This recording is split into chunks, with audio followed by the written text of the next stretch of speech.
Hello, ladies and gentlemen. Welcome to another Friday live stream. Today we have a very nice free-for-all challenge that's going to happen with some very nice pro players. A lot of you guys will know who the players are. We have Dark9, Dr. Goldfish, Joe, Massacre, Mo, and Pablo who will be battling it out for our entertainment. Isn't that great, guys? Isn't that great? This is a very nice challenge that has been sponsored by CCCP, so big shout out to him.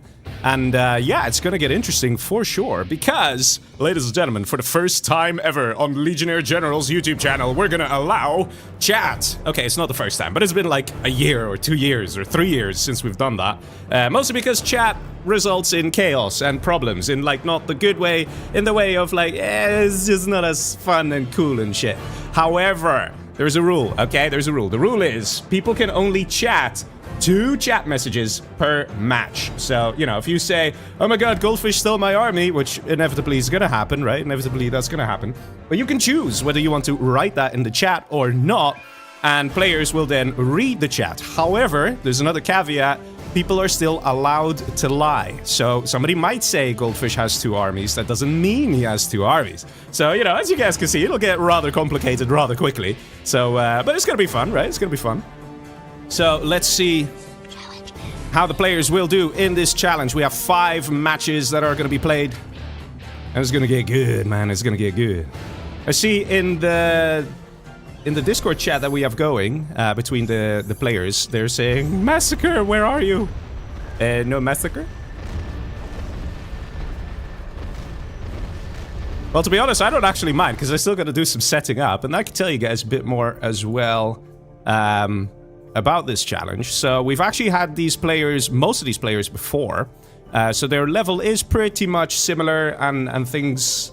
We are pinging him, no response. Well, he knows the matches are now, so we'll just sit tight for a bit. One less lagger, let's go. So I do expect the points to get relatively close this time around.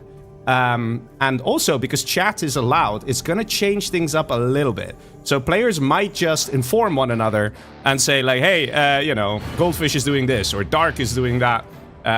So it could definitely change the nature of the match, the nature of the plays.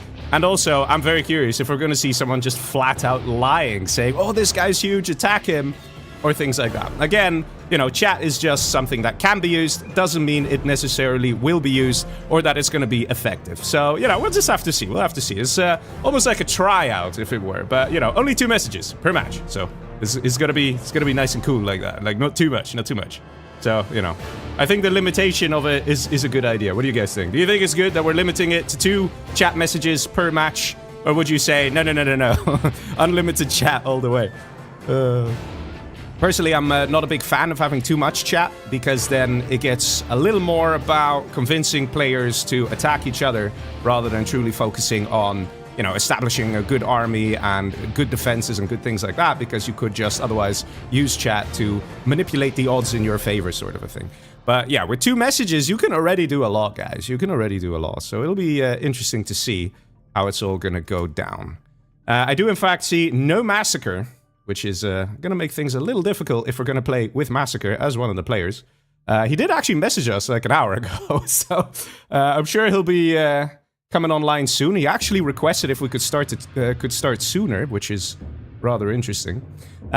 Worst case, there are some players on standby, so we can replace him, but let's give him another few minutes while I continue setting things up on my end, because yes, Leg is still busy, man. Leg is still busy. Let's see. I see a lot of people spamming leg emojis in the chat. Well, thank you very much for the leg emojis. Yeah. Yeah.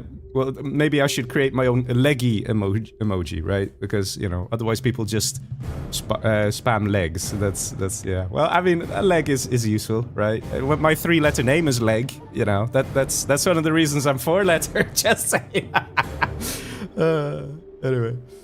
So Massacre is on his way, so it won't be long now, guys, and then we'll get started. I also still have to draw up the scoreboard on my little piece of paper here at home.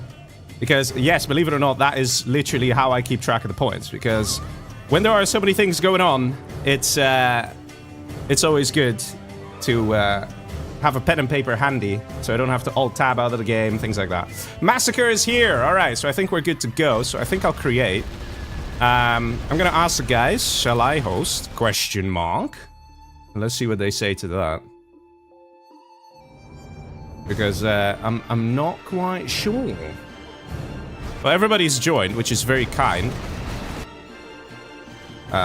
Yeah, sorry the sound keeps cutting. I'm just still setting some things up over here, guys. Shouldn't be too long now. But why not? Yeah, why shouldn't I host? That's a good point. Never actually had someone suggest it like that.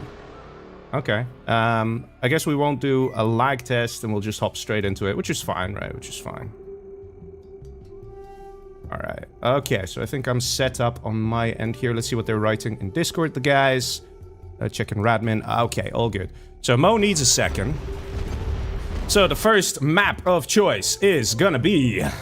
What was it? Coastal Shock? Was it Coastal Shock? Let's have a look. The lovely Coastal Shock made by TK Leo. Very nice map. And the matches are gonna be played no rules. I wouldn't mind unlimited... Yeah, we know. We know, don't worry. 2 messages is enough. 2 messages per match. Out of match, you can chat. So, like, over here. But don't privately chat between one another. If you public chat out of match, everyone should be able to see it. Are we clear? Also, 2 messages max per match. Any extra message will result in a -1 point. You don't want -1 points. Don't test me, please. Don't be like, I'll just say, nice weather we're having. Okay? Okay, don't do that. Don't do that, okay? Yes, that's fine. So, if you say GG, and then quit within the next 10 seconds, that's fine. Because otherwise, you know, if people just say, you know, if you say GG, but you don't quit, it still counts as a chat message. So there's that. Also, let me do the scoreboard here real quick. For me, let me ask the players any questions. We need to be absolutely clear on this.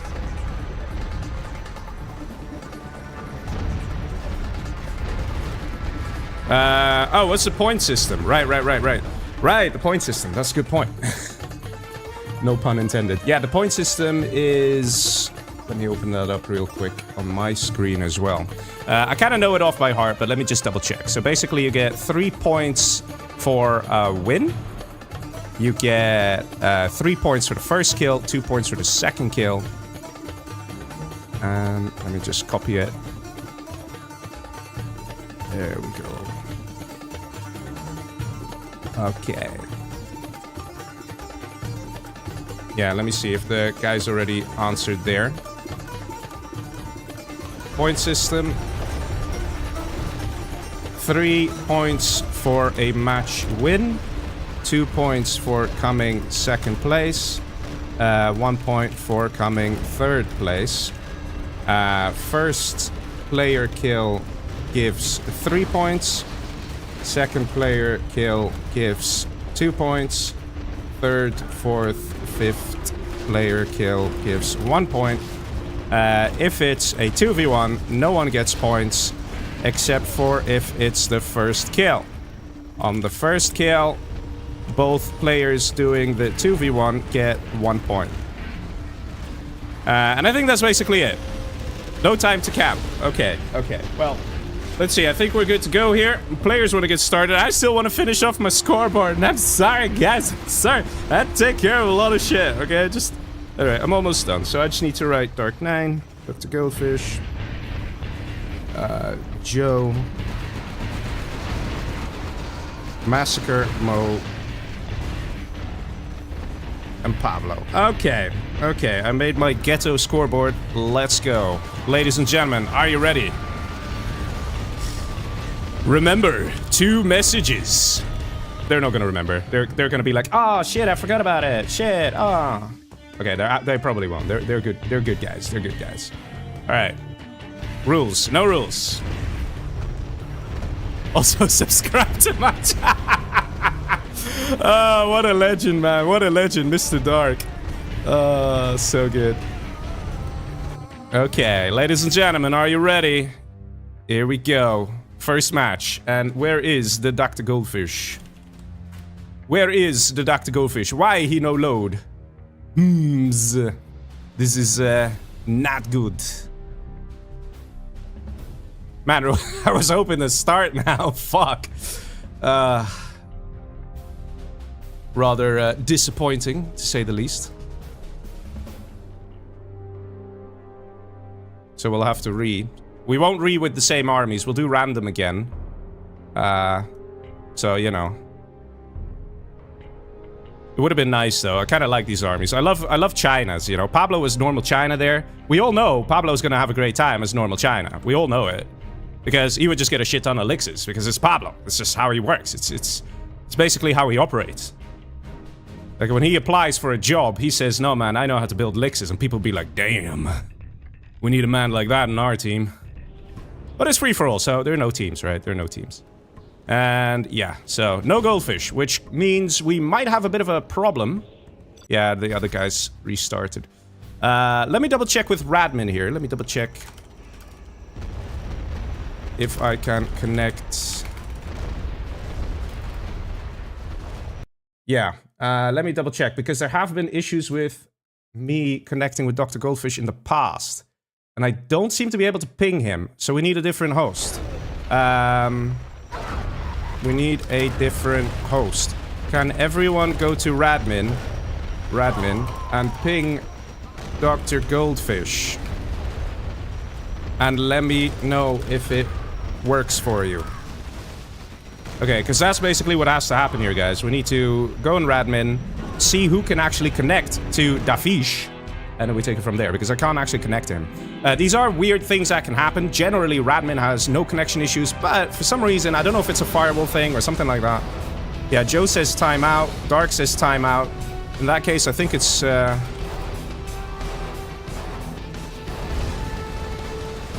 that case, it might be on Goldfish's end. Definitely not off to a great start here, guys, but, you know, it's 0 hour... It's 0. We wouldn't be here if we didn't know this kind of shit could happen. Right? It keeps on happening from time to time. Okay, so he's gonna go restart. Also, you guys are on clean game startups, right? Let me just double check that they restarted their game before joining. In the meantime, I could continue making my ghetto scoreboard all pretty on my little piece of paper here. Oh man, paper. Who even uses it anyway? I remember when paper was all the rage. Take it to school, you write notes on it. Nowadays, everything's in your smartphone, man. Who even uses paper? Okay, I'm using paper, but that doesn't matter. I'm trying to be philosophical, okay? Don't worry about it. Don't worry about it. There. Okay. I'm clean, she said. Okay, damn. Dr. Goldfish says he restarted Radmin. Can I ping the good sir? I can still not ping him. Let me try just me and Fish here. Let's try just me and Fish. As a plain, quick test. I think so. I'm curious to see what's gonna happen here. Yeah! Oh, okay. Test. 1, 2, 3. We will live in prosperity. Oh. Yeah, no, it's not working. It is not working. Ladies and gentlemen, we seem to be having a goldfish problem. It is not wanting to work.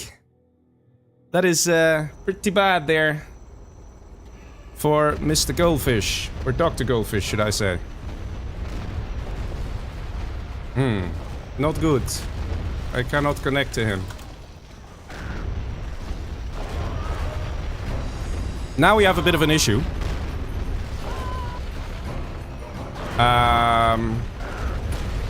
Yeah, who should be a host? Who has good internet? Let's start there. Let's start there, because I don't know who out of this bunch would have good internet. That's not that. Goldfish says he's rebooting his PC. Mine's decent. Let dark. Goldfish is restarting his PC. Let's try it one more time with him. If it working, we'll try dark. So yeah, I loaded with the other players. I only didn't load with Dafish. So yeah, this definitely is throwing a spanner in the works. But out of experience, guys, I can tell you, we'll get this sorted, we'll get this fixed. I mean, my god, are we not 0-hour players? Do we not fix bugs on a daily basis? Do we not fix bugs in real time? It is just what we do. We are just very good at it. So of course, we're doing the best thing to fix any bug, which is, have you tried turning it off and on again? and usually it does the trick.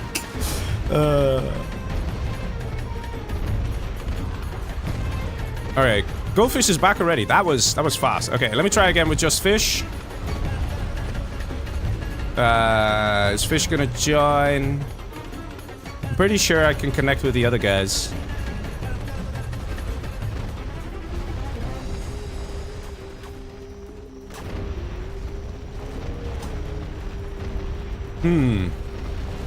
Everybody except for Fish has joined. Okay, here we go. I'm mostly kicking them just to make things easier, faster, and more of a proper test. Because if I can connect to Goldfish even once, it probably already means we'll be okay. Fish. Accept. Why he no accept? Let me restart my Radmin. Can't accept. Well, that's not a good sign. Can't accept. Do you accept these terms and conditions? I'm trying, but I can't accept. Let's wait for Fish to join again. AAJ30 in chat says, must be the internet. Dano the Mano says, Fish down. Yeah. More than anything, it's probably like a router setting or firewall setting or something like that. Probably. It's just how it tends to go. So Fish said he's gonna restart his Radmin. And we'll see. We'll see how it goes then. Misty in Twitch chat saying, laggy! Yeah, apologies for the delays, guys. First me, now Fish. At the rate we're going, it's gonna be a while, right? My god. Well, I'm ready on my end, so I can now fob off the blame onto Fish. Radmin is snaking me. Did he close the other... Did you... disable... Wait, I can't type. Did you... Wait, okay, let me just ask him here. Did you disable the other Radmin networks? Because that could actually play a role. You can only be on one Radmin network at a time. I want him to say yes before I click this button. Fish? Fish, did you disable the others? He's gone quiet. I suspect Radmin is buggy sometimes. Fish, answer my question. Fish. Okay. Now let's try it. Moment of truth. Hopefully it's good and then we can start. And... we're off! Yes! Good! Yay! Yay! It works. Don't worry about the control bar. Don't worry about this. Oh my god, don't worry. Don't worry about the... oh, it looks terrible. But don't worry about it. Don't worry about it. That's already in the past, guys. It's already in the past. Okay, let's host. Let's start. Let's have some fun. Let's kick some ass. Let's watch these guys obliterate each other. Let's do it. So yeah, guys, I see some thumbs up emojis in the live chat because Dr. Goldfish fixed it.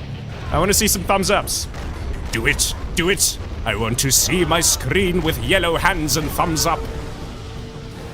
Yes. I want to see them thumbs up emojis. Sometimes where a PC reboot fixes it. There you go. He turned it off and on again. It does the trick, man. It does the trick. We all know it. We all know it. All the people working in tech support nodding their heads right now in agreement. Like, yep, that solves 90% of the issue. Okay, then my VPN randomly turned on, messing it up again. Sorry for the late. It's fine, it's fine. It's fine. I was late too. Okay. Not sure if that makes it okay, but you know, that I was late. I shouldn't have been late. Anyway, are we ready? Before we start, Dark Knight, what are you gonna do? You're gonna promote your YouTube channel again.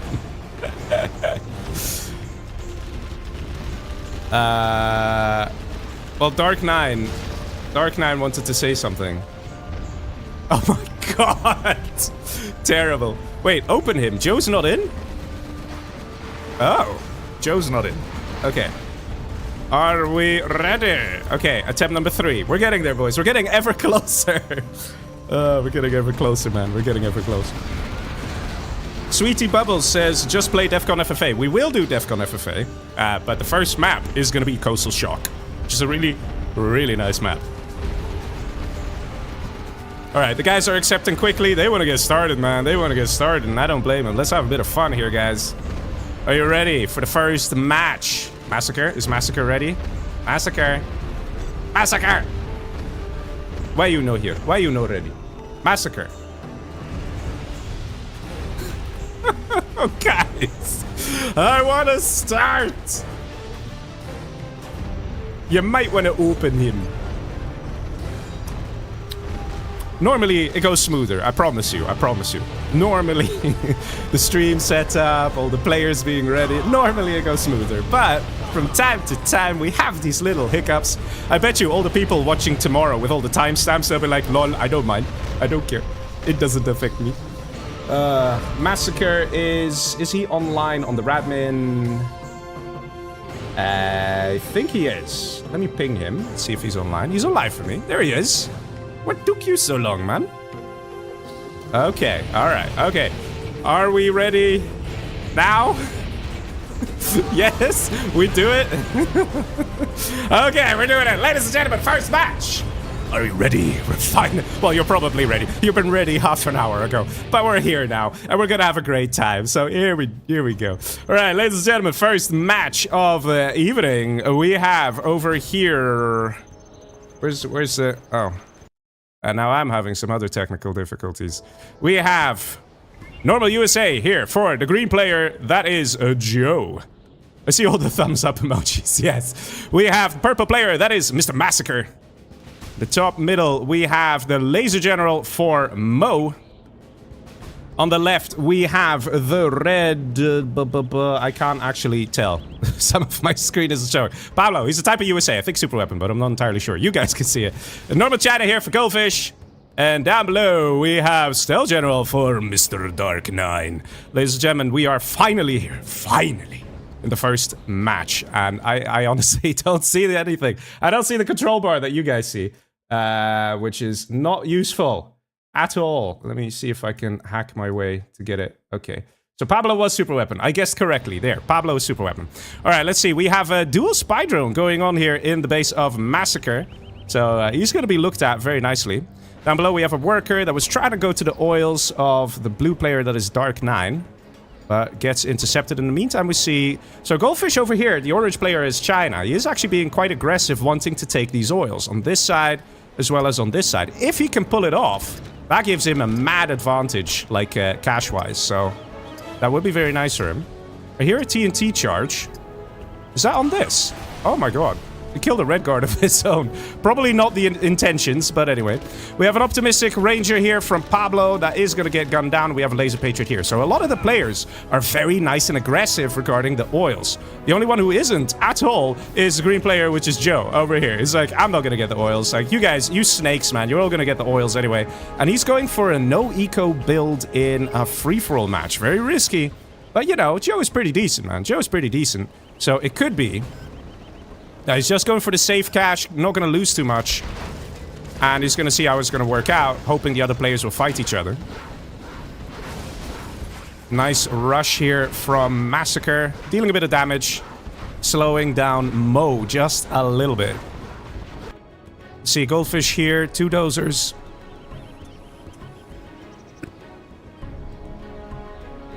Capture building upgrade is completed, but he hasn't started capturing yet. Here we go. Now he's getting these ones. And what about down below? He's doing it as well. So Dr. Goldfish is going to get himself a mad amount of cash. That's going to be very nice for him. We see Mo in some trouble here. These are some good attacks from Massacre.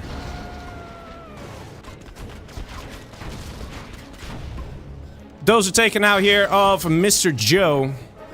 Joe does not really seem to be that much in his element here. He's going a no eco is a bit risky. He does have one oil here. He did just capture this other one. Very important, very crucial.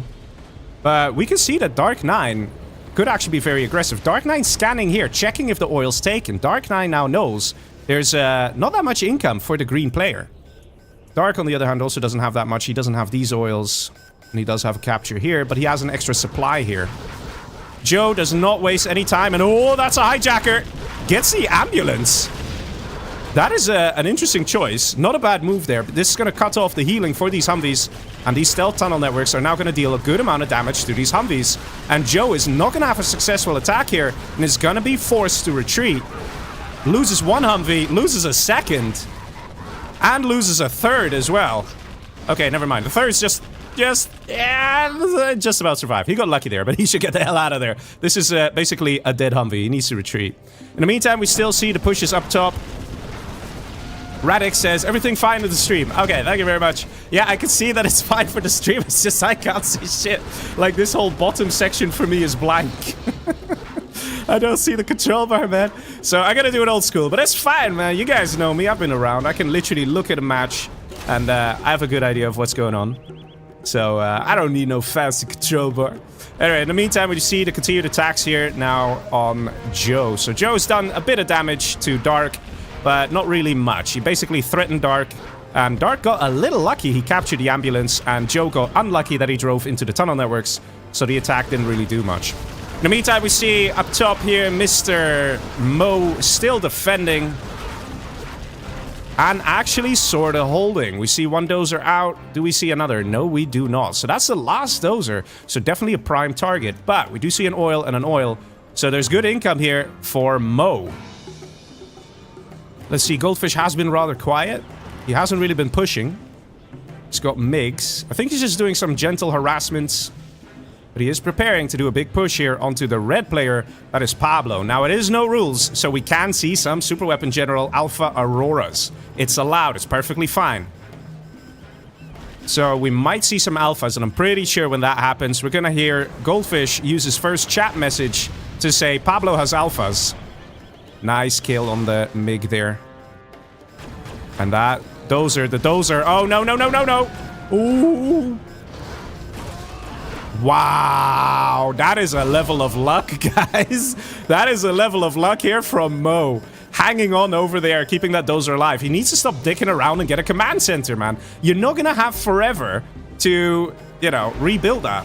In the meantime, we see a push coming in from Mr. or I should say Dr. Goldfish. He does have a PhD after all, so we should treat him accordingly. EMP Patriot gets destroyed by all the infantry here from Dr. Goldfish. Bombardment is up. Very nicely done by Pablo. If he gets bombardment, he can use the cannon to force fire and deal a real lot of damage to these light vehicles as well as to the infantry. And I can tell you, man, there's an Aurora queued up over here as well. So we've got to keep an eye out for that. Dark Power. First chat message used by Joe. And yes, he does, in fact, have the Dozer stolen. But let's see. These MiGs, are they going to be used? Yes. A bit of a strange move here by Dr. Goldfish.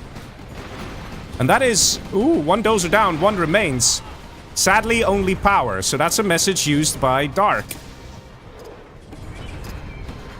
This airfield is being semi-camped here. We didn't see any Aurora, so I guess Pablo played it safe. Didn't queue up an Aurora. He knew that Goldfish would come in and camp the airfield with the units he would send in. And he did, in fact, do that. So good thinking from Pablo. Planning ahead there. Power goes down. A little annoying there. And command center goes up. Goldfish still level 2, though. In the meantime, we're seeing a bit of a counter push now from Mo. Yeah, man, you go, Mo. You can do it. You survived all the brutal attacks. But you're hanging in there, buddy. You're doing it. Let's see. Still no alpha out. I'm really confused here. There should really be an alpha coming here from Mr. Pablo. Maybe Pablo's worried that the moment he gets an alpha, Goldfish will say, oh, he's got an alpha, and everybody will team up against him. We do in fact see power and only power, so Dark was not lying there. But Dark now coming with a nice big push onto Joe. Snipes another Dozer, ready to be taken. Dozer is going to get captured by this RPG for sure. Is Joe going to suicide this Humvee? He is actually taking out the Dozer. Nicely done by Joe there. Definitely a good move. In the meantime, we see more units out and still no alpha from Pablo. Pablo's going to need an alpha if he wants to stop the next wave of attacks from Dr. Goldfish. In the meantime, we have a real nice army composition here. And Joe has managed to hang on. It's interesting to see how some players are just about surviving and some others are looking very powerful and very scary. We see a push from the southern side of the base of Mo. And it is the orange player, it's the purple player Massacre. Power taken out, no working laser patriots, and still no command center, man. He's really playing it dangerously, not having a command center out. There we go, Alpha Aurora is up. Inferno cannons ready to push. And this is where the pressure starts to get real. Can't lose the Auroras, but at the same time, he has to take care of these Infernos. And wow, that completely borked. What the hell? It fired over here, but the fuel air explosion happened here. Very unfortunate there for Mr. Pablo. In the meantime, let's see what's happening here. We have consistent attacks here. We literally have 3 1v1 matches going on in parallel, and everyone is dying at an equal rate. Okay, maybe Pablo's dying a little more. See a Lotus out as well. Barracks being constructed now. That Lotus is going to be absolutely devastating. Capturing this strategy center is going to hurt so much. Needs to sell it, and he does. Barracks is ready, maybe to build a sniper. Let's see, is he level 3? Pablo is not level 3. He can't even get a sniper. And here we go. Dr. Goldfish pushing in hard into the base of Mr. Pablo. Pablo, he had the alpha. Is this guy even going to fire? The power has been captured here by Goldfish as well. And we see a hit. Takes out 2 Gats. And there goes the Alpha Aurora. In the meantime, we have a push up top as well. Lots of buggies here. Excellent unit combination here from Massacre. Going heavy on the buggies and having just a few quads. That's all you need to take this out. It's all you need. So very nicely played. But the first person out here will be Pablo. That is the last Dozer. Pablo has nothing else. So the first kill is going to go to Dr. Goldfish, who kills Pablo. He's going to get 3 points for that. I'm sure he's going to be happy about that. Poor Pablo. Eradicated here. Says GG and surrenders. The man didn't use any chat messages. He did not say Goldfish is huge or anything like that. He says GG. And gentlemanly-like surrenders. But now Goldfish, look at all the orange dots on the map. He actually has a USA barracks, as well as a super weapon general power plant, which is pretty fun.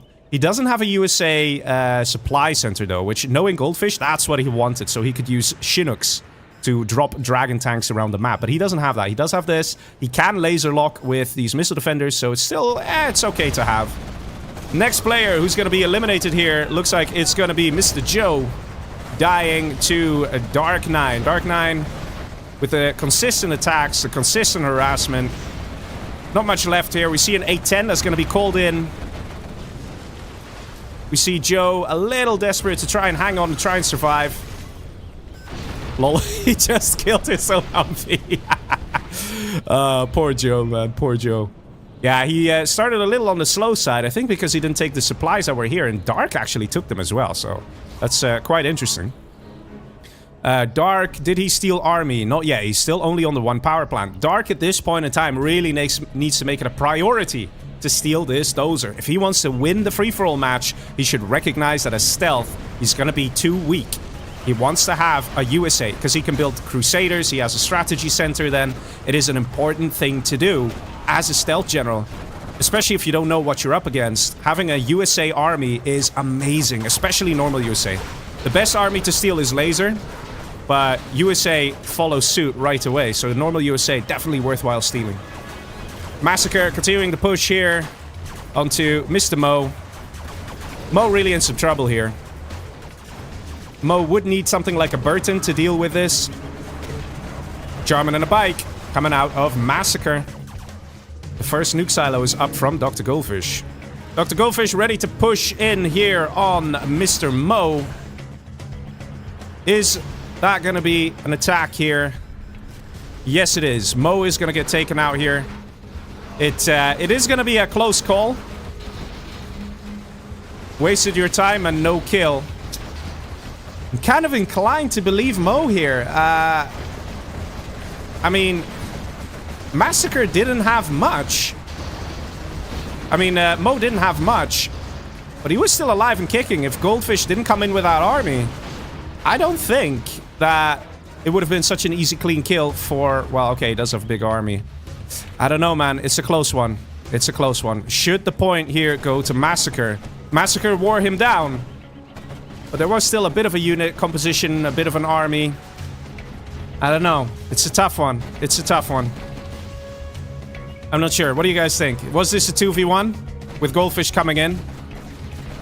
If Goldfish didn't come in, would he have stayed in or would he have died anyway to Massacre? You know, I think I'm actually leaning to Massacre would have killed him. Mostly because immediately we saw this big army of quads and that would have done the job, I think. So I will mark this as a point going to Massacre. So he gets 2 points for killing... Are you sure you want to fight v China? That is the first chat message from Dr. Goldfish. And it looks like he is sure. Carpet bomb now coming in. And Joe died to Dark. Carpet bomb hits. Oh, this is lovely. Oh, this is lovely. That's an excellent strike. That's an excellent strike. In the meantime, let's see. We see building up here from Dark. Doing a very good job at keeping quiet. Playing it out for the long game. Definitely what he needs to do. He did not manage to steal USA, though. So he's going to be a bit on the back foot. The same here for the normal GLA. That is Massacre. He's getting big. He has to be careful. Because right now, Massacre is spanning half the map. He could find himself in a 2v1. However, because Dark, the blue player, doesn't have USA intelligence because he didn't steal USA, he doesn't actually know how big purple is unless he sends some combat bikes around the map, which generally we don't see people do. Dr. Goldfish coming in with a load of elixirs and no subliminal messaging on the helixes. They're not the golden border plus icon. It's just a normal plus icon of the speaker tower. So you know it's not the upgraded speaker tower, which is definitely a big mistake. Quad pops coming out. 2 elixirs going down. Quad pop down below. Another elixir going down. Very good tunnel pops here from Dr. Goldfish, from Massacre here, taking out Dr. Goldfish's elixirs. Evac now coming through as well. And this did not do that much. And that's a second chat for for Dr. Goldfish. So he now cannot chat anymore, or he will lose points. So he has to be careful. See if Dark is going to react to the chat. I don't think Dark is going to react. I think Dark is in an entirely different world. He's cut off. He's literally his own base. That's all he sees. He doesn't see the rest of the map. So he has no clue what's going on. No clue. Goldfish still no speaker tower. He should notice this. But we have to agree here. Massacre is kicking ass. Definitely. Radix in the chat says, kill goes to Massacre. Yeah, I would say it's a close one. It's one that's worth arguing about. But I would say, based on the quad army that came in, right? I think that's what does it. If that quad army didn't exist, then I think it would have been up for a debate. But I think that quad army of Massacre would have sealed the deal, so it would have resulted in a kill. Dark now starting to attack the middle of Massacre. Now, Massacre could do something interesting. He could sell off this middle to appear to Dark like he's not that scary. Like, oh, I'm not going to defend here. I don't have anything. Just sell things off. And it could make Dark scratch his head. Like, what's going on here? We do see one Scud Storm out. And we have a nuke coming in as well. I think that's over here on the oils. It is, in fact, on the oil. Not the best nuke, but, you know, it's something. Do we actually have an internet center out from Dr. Goldfish? We don't, do we? No, we don't. So he probably doesn't know where all the good juicy targets are. In the meantime, we see Massacre here. This is dangerous, man. You don't want to fight Dark. You want to keep Dark at bay and finish off the guy you weakened. If he now engages Dark and gets in a 2v1, I don't think Massacre will make it. Let's see the income here of Goldfish. Let's see what he's got. He's got 2 oils down below here. He's got an oil here. He's got a decent amount of hackers. Not too many, but a decent amount. He still has an oil here. Still has an oil here. Guys, this guy is... Goldfish is far from dead just based off the oils alone. Dark is now taking things a little more serious and now pushing in on Massacre. Scud launchers, nice. That is what you need. That is what you need.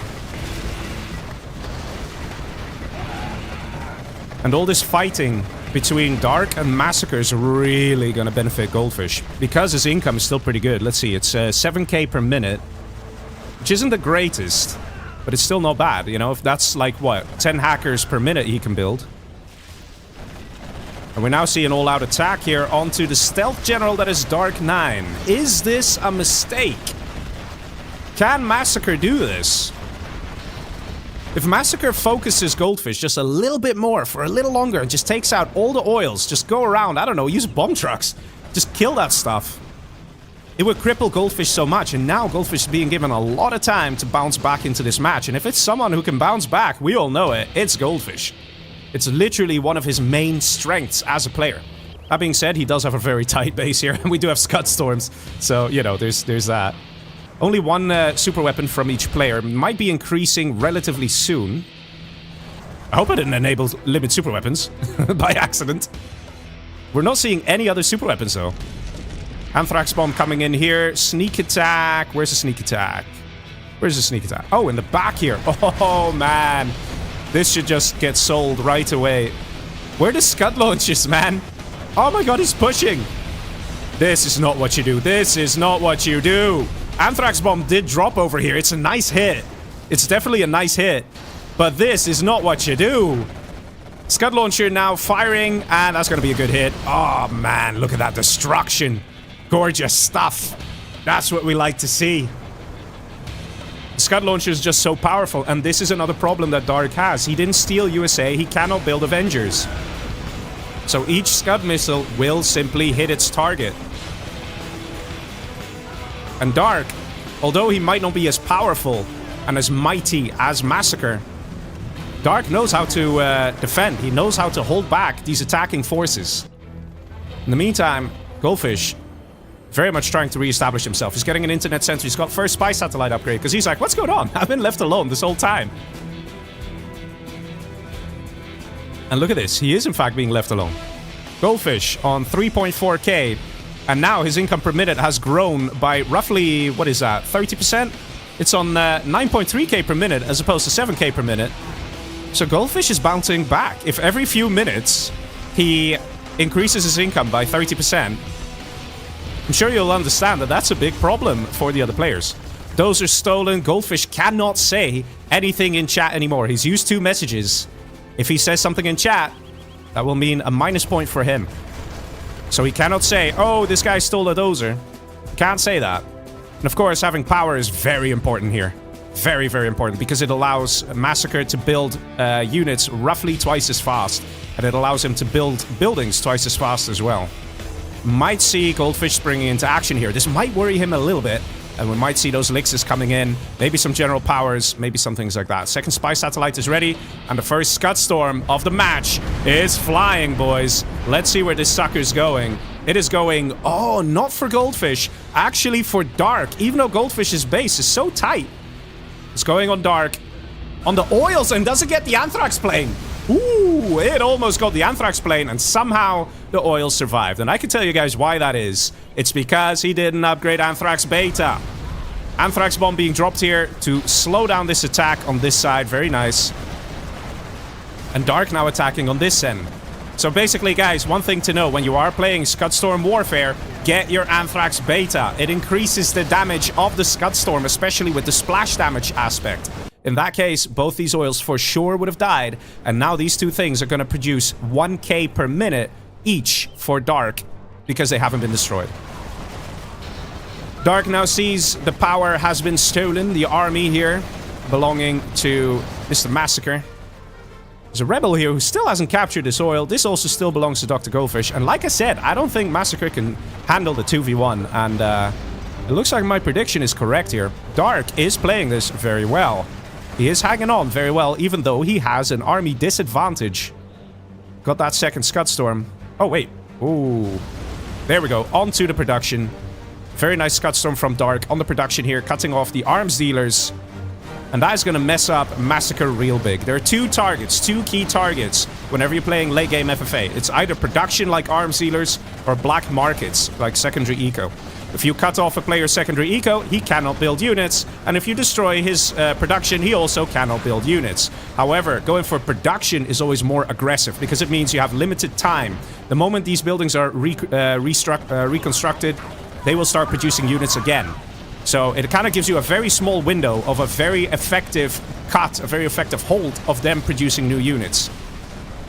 Selling of the black markets. I think Massacre knows he's kind of screwed here. And let's be honest here, Dark has played this very well, especially given the position he was in. AP bullets ready and junk repair for both players. All the upgrades, very nice, lovely to see. I wonder if Massacre has AP rockets as well. Does he have an RPG? Yes, he does. He does have AP rockets. So he has all the upgrades.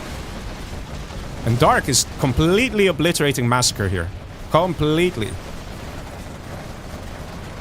And Goldfish, on the other hand, is still growing again. And now we can see again 30% increased cash per minute for Goldfish again, because he's on 12k per minute now. Massacre is 16k per minute and Dark on 24k per minute. But Dark is making a lot of money from the cash bounty, guys. And that also adds to the cash per minute here. So once Dark has killed everything and stops attacking, you'll see that thing drop very quickly. Because you don't want to know how much money you can make from cash bounty, man. It's insane. It's really insane. It's enough to basically feed Dark enough money to create a whole new army all over again. Massacre is just in a world of trouble. And of course, there's second spy satellite for Dr. Goldfish, so he can see what's going on every 4 minutes. Every 4 minutes for him, the map lights up. He sees what we see. And he knows what to do then. He might just go for Dark, just to weaken Dark a little bit. And then we might see mass super weapon spam out of Goldfish, for example, because as normal China, it's just hard to really pack a punch, to really do anything.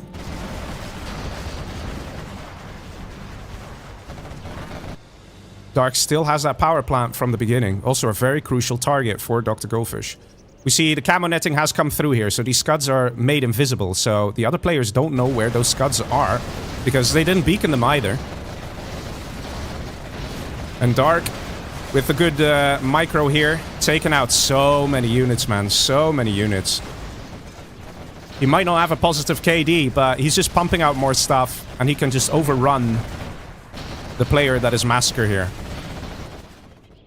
We don't see continued production of secondary eco or things like that. Let's see if Dark is doing that. Dark now getting more Scud Storms. Dark is definitely playing it to win it, because getting Scud Storms is the best thing to do against the China. Definitely the best thing.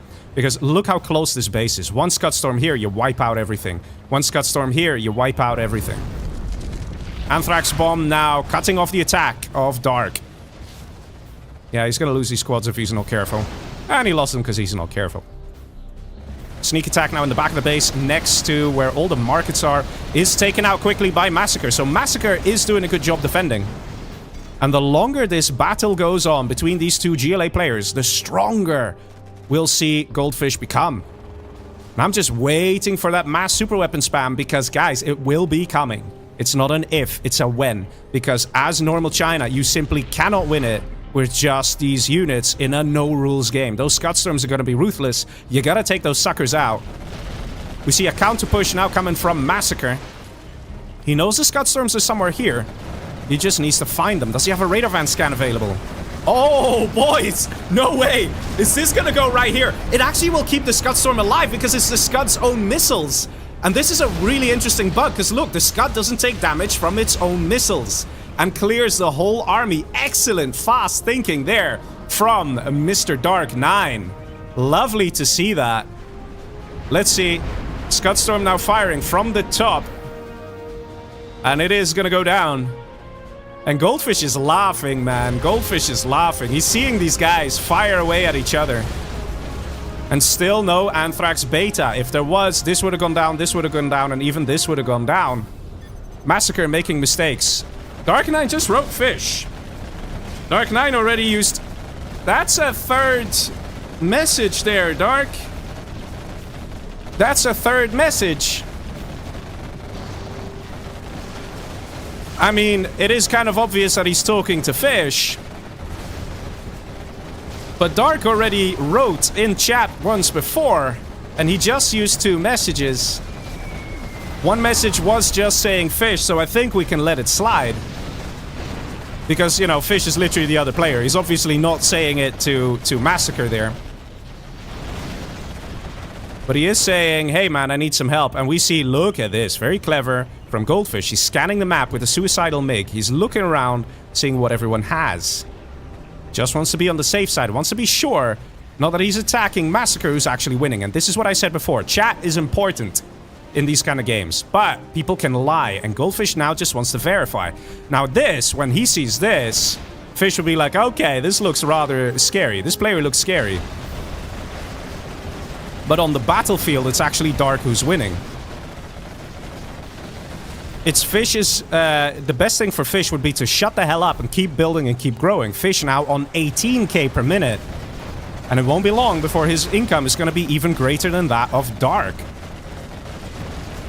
This is a very, very interesting match. And you can see that these are pro free-for-all players with the line of thinking, the strats, and all these things.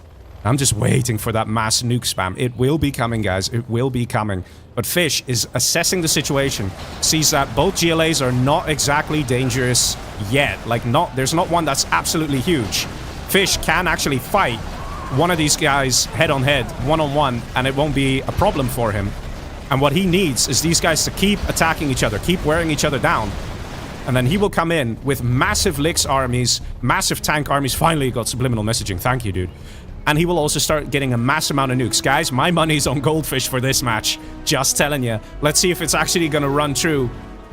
But here we go. Massacre still on the back foot, trying to produce things to stay alive. He tries to do a few attacks here and there.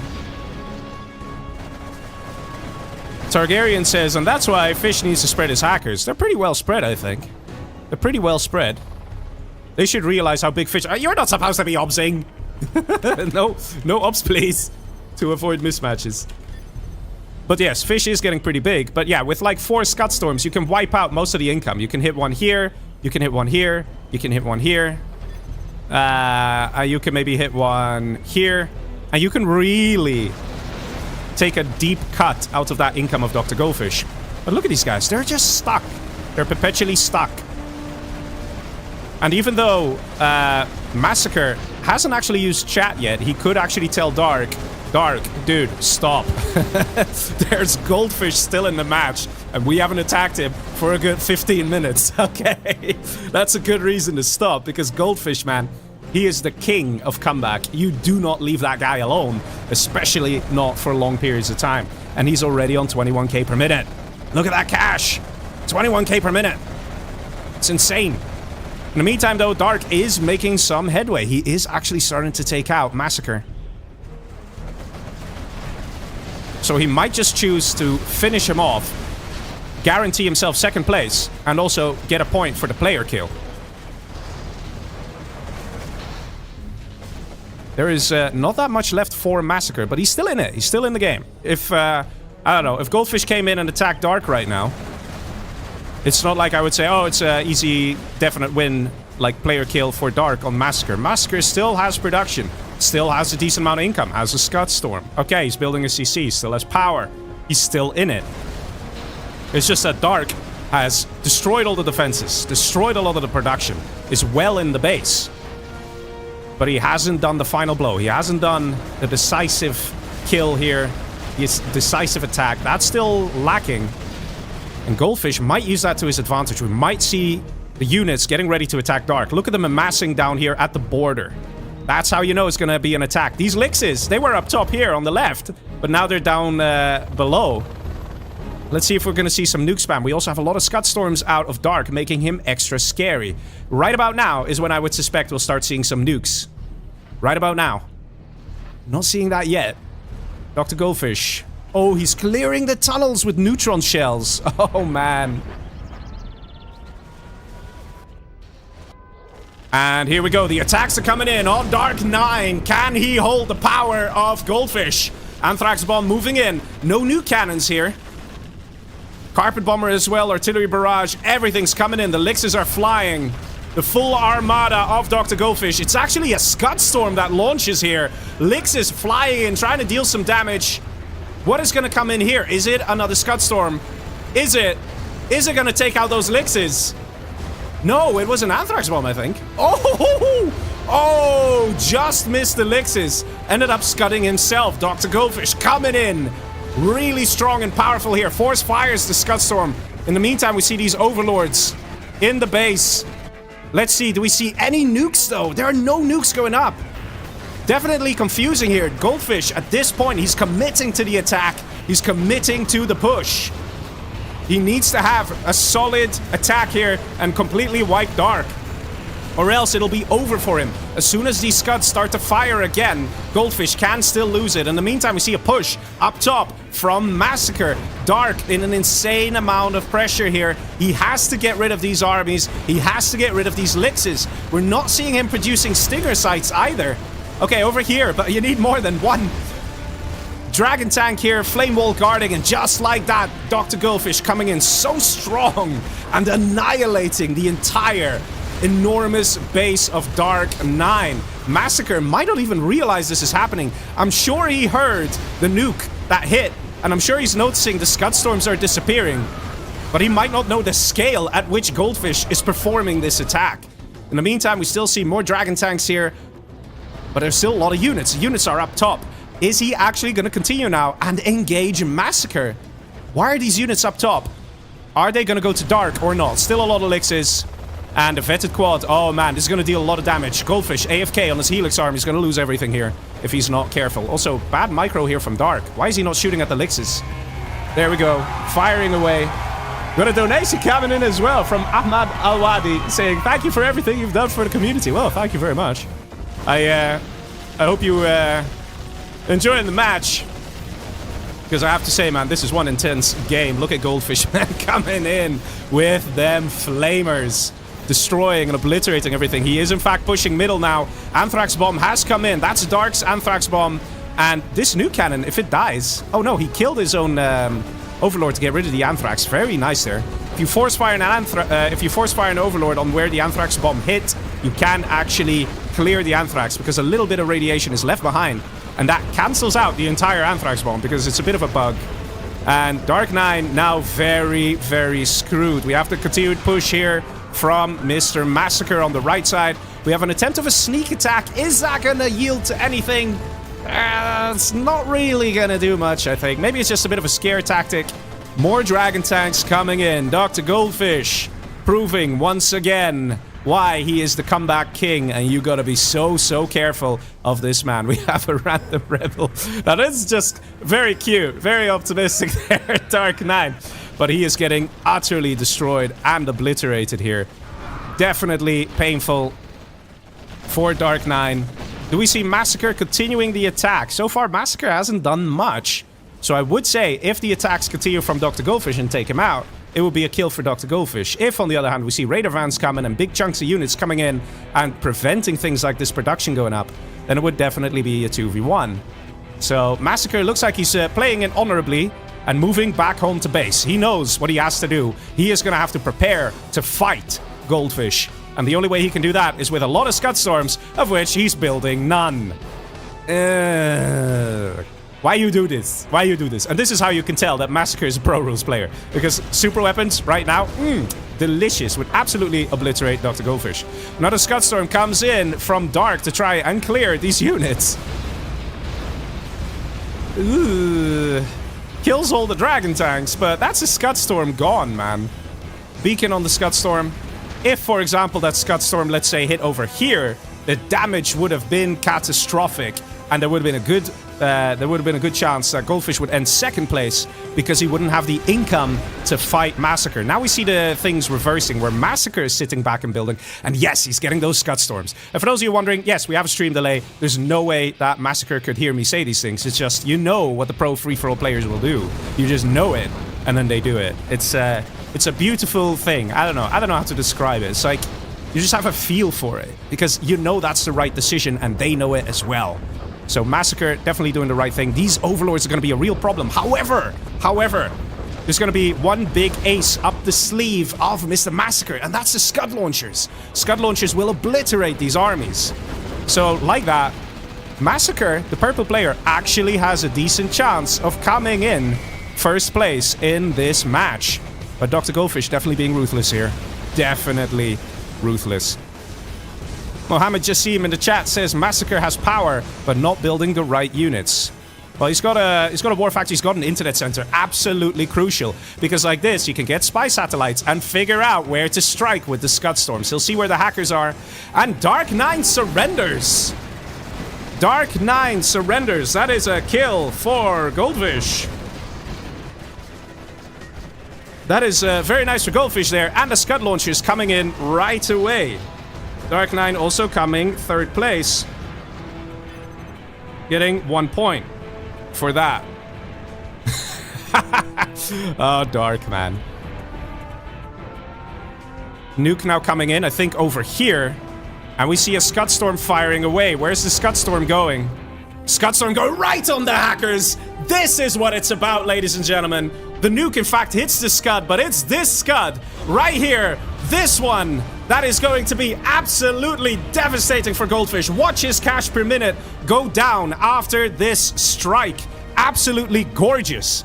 Absolutely gorgeous. At the same time, we see the push with Overlords. Massacre has to hang on. Massacre has to kill these armies. And once he does, and once these Scud Storms fire, Goldfish can still be eliminated. But these armies have to be destroyed. They have to be destroyed with Scud Launchers, not Scud Storms. Can Massacre do it? Or will Goldfish pull in with a nice victory by massing his armies forward into the base? Not enough Scud Launchers here. It might just be a victory for Goldfish. It might just be a victory for Goldfish. The lack of Scud Launchers here. Oh, man. Definitely a huge mistake. A huge mistake. There needed to be more arms dealers. 27k in the bank of Massacre. He needs to get 6 arms dealers and pump Scud Launchers like there's no tomorrow. And he's using a defensive Scud Storm, and Goldfish might have a feeling, starts moving his Overlords away. The Scud Storm's over here, so it will hit the target a lot faster and does actually get a lot of the units. But this is the problem. He needs to use this to defend. And unless he can take out the economy of Goldfish, Goldfish will just build and send a new army. But at the same time, Goldfish is overwhelming Massacre like a champ. GG says Massacre, and it's Goldfish with the first victory as a normal China in Coastal Shock. Look at that match. Insane. Dark actually with most cash collected, followed by Goldfish, followed by Massacre. And that's because Goldfish was given the chance to breathe. He took that opportunity and came back. You saw it here, folks. You saw it here. Dr. Goldfish, this beautiful, beautiful Scud Storm taking out the hackers, taking out the economy. And the only thing that Massacre needed was to hold off against the attacking armies that Goldfish was sending. He couldn't do that. He couldn't do that, which is a real shame. A real pity. But my God, man. An amazing match. Now let's tally those points. Oh, man. Dr. Goldfish got an insane amount of points here. Because he came first place. And he got a point for killing Massacre. Because Massacre was very much alive, guys. Massacre was very much alive. I think let's all restart our game. To be on the safe side. Because you saw how intense this match was. We don't want a mismatch. Nah, man. Dark is a little salty here. But I don't agree with him there. But let me tally the points over here. Let me tell you guys as well. So Dark actually used 3 chat messages.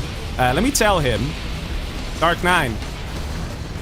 You technically use 3 chat messages.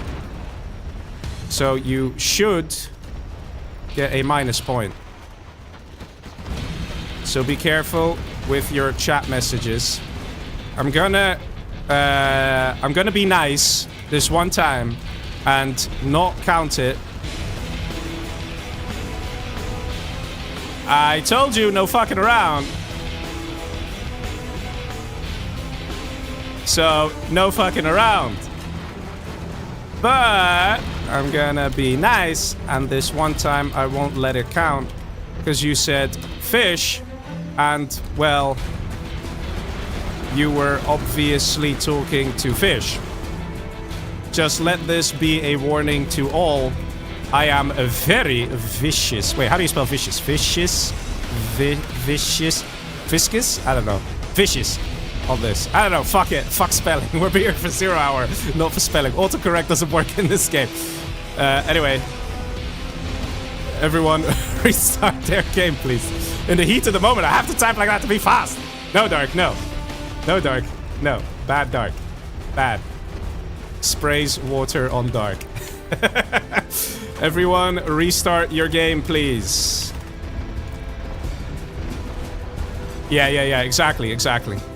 Everyone, restart your game, please. Man, guys, how was that for a first match? How was that for a first match? Gorgeous stuff, isn't it? Ah. Oh my god. Let's jump into the next match here. Actually, let me check something real quick, because I didn't see the control bar, and I'll be honest, that kind of threw me off a little bit. Let's see. Everybody in the chat saying GG. I know, man. These are the kind of matches why we love free-for-all, man. It's so good, so good. That is just a pure, the juice, man. The juice is real. All right, let me just check real quick and see if my control bar thing is working. Otherwise, I need to restart things on my end. Pray that it magically works. Is it? Yeah, no, it's not working. It's not working on my screen. So I'll restart the match, my software on my end. So I'll just be 1 minute here, and that gives you guys a perfect opportunity to tell me about your favorite part in this match we just had, because man, it was juicy. The players do know Goldfish. They know what he's like, so they should have understood that leaving him alone is just risky as fuck. So they got punished for it, you know? They got punished for it. That's just how it works, right? That's just how it works. All right, so let me set up the bot, the streaming bot, which, yeah, the poor bot. He's not getting enough attention from me. I'm too busy with Gen Patcher. But it's okay, it's okay. He'll get his turn. He'll get his turn. When Gen Patcher's done, guys, I promise, we'll work on the bot. Okay, bot is online. And hopefully everything's working now. Hopefully. And if it doesn't, I'll just continue without a fancy control bar. I still gotta tally the points, actually, lol. Let's see. So that's gonna be 2 points for Dark, because we're not gonna be mean to him. I'm gonna give him this one chance. 7, 2. Okay. And Dark came 3rd place. Massacre came 2nd place. So, +2 for 2nd place. And let me host so the boys can join. Okay. So that's 4 points, and the rest are zeros. Damn. You know, life is rough sometimes, man. When you have 0 points, it just hurts. Just hurts. But yes, let me finally update those points, right? Let me finally do it. You guys probably like, Leggy, what the hell, dude? Don't forget it. No, I won't forget it. Don't worry, it's fine, it's fine. Okay, 7. Yeah, he's actually got 7 points. So Pablo, first kill. No, he's got 8. I'm miscounting. And this, ladies and gentlemen, is where we have to be so careful. So, Goldfish has 8 points because he killed Pablo 3 points. Came 1st place 3 points. Killed Massacre, he killed Dark. Yeah, okay, I know how to do basic addition. Okay. Guys, again, if I'm making mistakes in the points, just spam away in the chat so I can see it. So these are... Really surprised I won that game. Was afraid of being China V. Didn't think you were that rich, but okay. Yeah, you suckers gonna scout, man. You suckers gonna scout. But I'm not gonna help the players. Or should I help the players? Nah, I'm not gonna help them. I'm not gonna help them. Let's see. The next map that we're gonna play is gonna be Glacier 6. I love Glacier 6. It's such a cool map, man. It's so cool. Okay, you shouldn't attack me, Dark. Okay, you know what? Screw it. I am gonna help them. I am gonna help them. You snakes gotta scout. Like, seriously. You snakes gotta get speaker tower upgrade. And you snakes gotta get Anthrax beta upgrade to make your Scud Storms deal plus 30% damage. Yeah. Yeah. Okay? Like, literally. Literally. And you snakes gotta steal armies. You snakes? Okay, they're not snakes. Okay, you're not snakes. I love you guys. They know I'm fucking around. I know all these guys very well. We're actually pretty chill, so, you know, they know I'm fucking around. Okay, so the points. Okay, Dark 9, 2 points. Dr. Goldfish, 8 points. Massacre, 4 points. Everyone else, 0 points. Alright, let's go. Dark.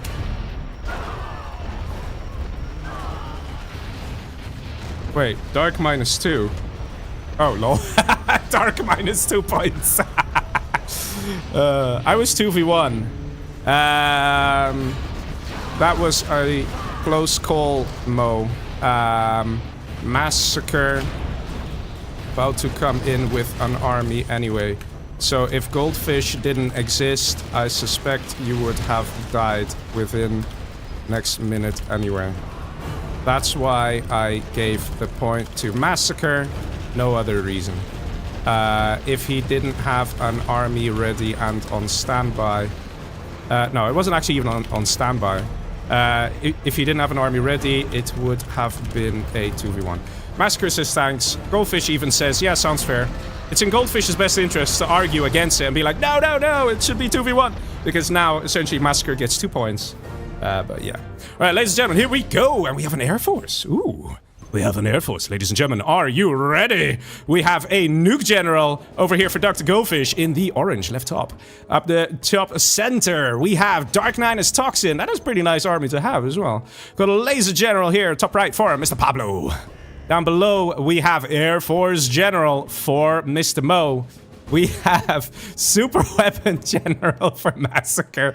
And we have Air Force for Joe. The reason I'm dying of laughter here is it's because Massacre scans here and sees an Air Force. And he scans here and sees an Air Force. And if you want to see something OP, it is literally Air Force versus Super Weapons. So he's stuck in between 2 Air Forces. Probably going like, man, like... The only way this could have been worse is if you were China, so you wouldn't even know you're next to Air Forces, and then you get 2v1 by combat Chinooks, alright? That's the only way it could have been worse. And also, I'm happy to announce, I have my fancy control bar showing for me now as well, so I can actually follow things a little better. So, yay, happy leggy noises. So, happy, good for everyone. Also, thank you for all the likes that have been pouring in. My god, you guys seem to be enjoying these matches, aren't you? Yes. Well, it's all made possible thanks to CCCP, the sponsor of this challenge. Of 75 dawa, of which the winner will get 50 dawa, and the runner-up will get 25 dawa, which is pretty nice. Oh my god, it is a combat Chinook. It is a combat Chinook! Look! It's 8 missile defenders! And there's a war factory, but no Humpy. Hello. Knock knock. Where's your combat Chinook? Where is it? Where's your combat Chinook? And where's the combat Chinook? Joe. Come on, Joe. You know you want to do it, Joe. There it is. There it is. Oh, snap. Oh. Guys, F in chat for Mr. Massacre, who's panicking built an EMP Patriot. Yeah, that ain't gonna get ready in time, sonny. That's not gonna happen. It would have to be abysmal micro from Joe for this to go up, and there we go. Oh, man. Joe's like, I'm not fucking around this time, man. I need points. I need points. Give me the points. No raptors here from Mo, so Mo cannot send a raptor to kill this guy to save Mr. Massacre. Poor Massacre. In the meantime, we see Dark 9 also having a good time. Going for a nice terror tech there on the War Factory of Dr. Goldfish. Excellent crushes. Goldfish, actually just like that, in a world of trouble. He does have 3 supplies. 3 supplies! What a greedy man. And he is getting a red guard. 4 supplies! This could actually hurt him a lot because there are no units, no unit production. He's only re-established the war factory now. So if Dark continues with the pushes, he could actually take out the player that is Goldfish as well. Let's see, where's that combat Chinook, huh? Where did it go? Joe, what did you do with the combat Chinook? Wait, he lost it? Bruh. Where's the combat Chinook? I'm missing something, aren't I? What happened to the combat Chinook? Joe, did you lose the combat Chinook? Joe! Come on, Joe! You had him by the balls, Joe! And now you lost the combat... Man... Anyway, Joe is still way ahead, though. We could see, like, Carpet Bomb being selected. Do we see a Scout Drone? We don't see a Scout Drone here, and not here. So maybe he'll just do a fast Carpet Bomb. We haven't seen that strat in quite some time. It's rare to see it, especially in free-for-all, because most of the time people will just want to go for the Spy Drone. But we'll see if Joe has a Carpet Bomber ready to summon from the edge of the map. Not seeing the Carpet Bomb thing yet. But if it does come, it'll be very fast. AAJ30 in the chat says, oh my days, 2 Air Forces. Yeah, I know. I didn't see enough Fs in chat for Massacre, guys. I didn't see enough Fs in chat. I'm not seeing a Carpet Bomber. It would have come in by now, so I guess he didn't go for that strat. So he probably had a Spy Drone and got killed. And Massacre is hanging on, man. He's getting a strat center himself. He's still Super Weapon General. In the meantime, we do... Oh, no. No. Mo, why? Mo, why are you going to be so cruel to poor Massacre? Are you going to push him? Are you going to do it, though? Are you going to push him? Okay, probably not. In the meantime, we see Dark, who could have been a little more lethal, a little more aggressive, but for some reason, not that aggressive. He's kind of giving Goldfish a lot of space to breathe here, and that's resulted in a prop center being established. So unless we see a palace with some buses... Oh, boys. Dark is in a world of trouble, guys, because I can already tell you, we're going to see some Overlords, and if there's one thing Toxin General cannot deal with, it is a barrage of Overlords. I know some of you might say, oh, it's easy, you get some buses. No. Nuke General Overlords are the shit when it comes to taking out buses. Maybe we'll see that happening, actually. Maybe we'll see that happening. Oil capture coming through here as well. And we have B Legacy coming in with a donation. He's saying, adding $25 to the prize pool. And the rest of the cat treats. Yeah, nice. Thank you very much there. That is very much appreciated. So right now it's a $100 challenge. So the players will have to play extra spicy, extra juicy. Ooh, speaking of juicy, Pablo going for Dark here. I'm not entirely sure why Dark. I mean, Dark has 2 points. I mean, fair. But Dr. Goldfish is a bigger threat.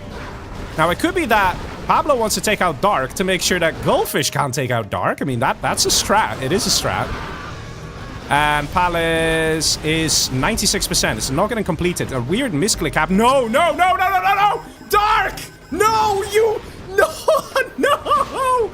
No! Goldfish stole Toxin General. Can you believe it? I gave him GLA. Now suck it and surrenders. Stop being toxic, man. Stop being toxic. Dark surrenders. Pablo gets the first player kill, though. That is 3 nice points. Oh, man. Fucking hell. It's crazy. Killing Dark 9. Pablo coming in strong in this match, but Goldfish maybe even stronger, having GLA. Oh, boys. In the meantime, we do see a nice attack here from Massacre. Massacre has recovered against the Air Force and is now doing well. We see Alphas. Yes, boys. Joe getting punished and obliterated for daring to build a combat Chinook. Raptor dealing some damage. No laser-guided missiles, so we can't insta-kill one Humvee. If he had laser-guided missiles, you can one-shot Humvee. And Joe... Not looking good, Joe. We see a nice force fire here on the command center, taking it somewhat low health. But Joe, what are you going to do here, buddy? What are you going to do? In the meantime, we see Pablo with a huge amount of Humvees. And not that many Overlords. Only 3. Oh, man. We see a nuke silo out. Does that mean nuke MiGs? Yes, it does. Nuke MiG upgrade not ready yet, guys. Not ready yet. But it's gonna light up very soon, this upgrade. You guys should get a message up top as well on the screen when it does happen. MiGs are flying over here, so he is waiting. Nuke silo exposed. Is it going to be under attack? Is he going to take it out before the upgrade comes through? Because this is where you upgrade the Nuke MiG upgrade on the Nuke silo. It's getting attacked. Is it going to be ready in time? Oh, man. And it gets stopped. Absolutely crucial moment here. Pablo stopping the upgrade from going up for Dr. Goldfish. One Nuke MiG could literally take out 80% of this Humvee army. The fact that there's no Nuke MiG upgrade puts Goldfish in a very, very vulnerable position. Pablo kicking ass and taking names, guys. Look at the veterancy in all these Humvees. We have advanced training. We have the tow missiles. Missile defenders in here as well. Look how many red missiles inside the Humvees. That means there are a lot of Vet 3 missile defenders. Joe calls it, says GG, and surrenders. And that is a point going to Massacre. So Massacre takes out Joe. Very well played by Massacre, guys. Gets 2 points. Oh, man. Pablo absolutely shredding Goldfish. Goldfish still sort of trying to scaffold survive in the middle a little bit. But there is an army coming in from Mo. Red, why you have 3 spots? Well, he could say, why do you have GLA? And these MiGs, absolutely useless now. No Nuke MiG upgrade. In the meantime, we see a bit of a push, and it's actually being, the red player Pablo that's being cleared out. Pablo, level 5. He could quickly get fuel air, quickly research Moab on his strat center, and then a slow-moving army like this can get obliterated with the general powers alone. Oh, man. Nuke cannon? Nuke cannon. Fed 2 instantly. 1, 2, 3, 4, 5, 6. Very painful for Mr. Pablo there. Pablo has a decision to make. Will he hold off against this? Or not? Will he continue pushing fish?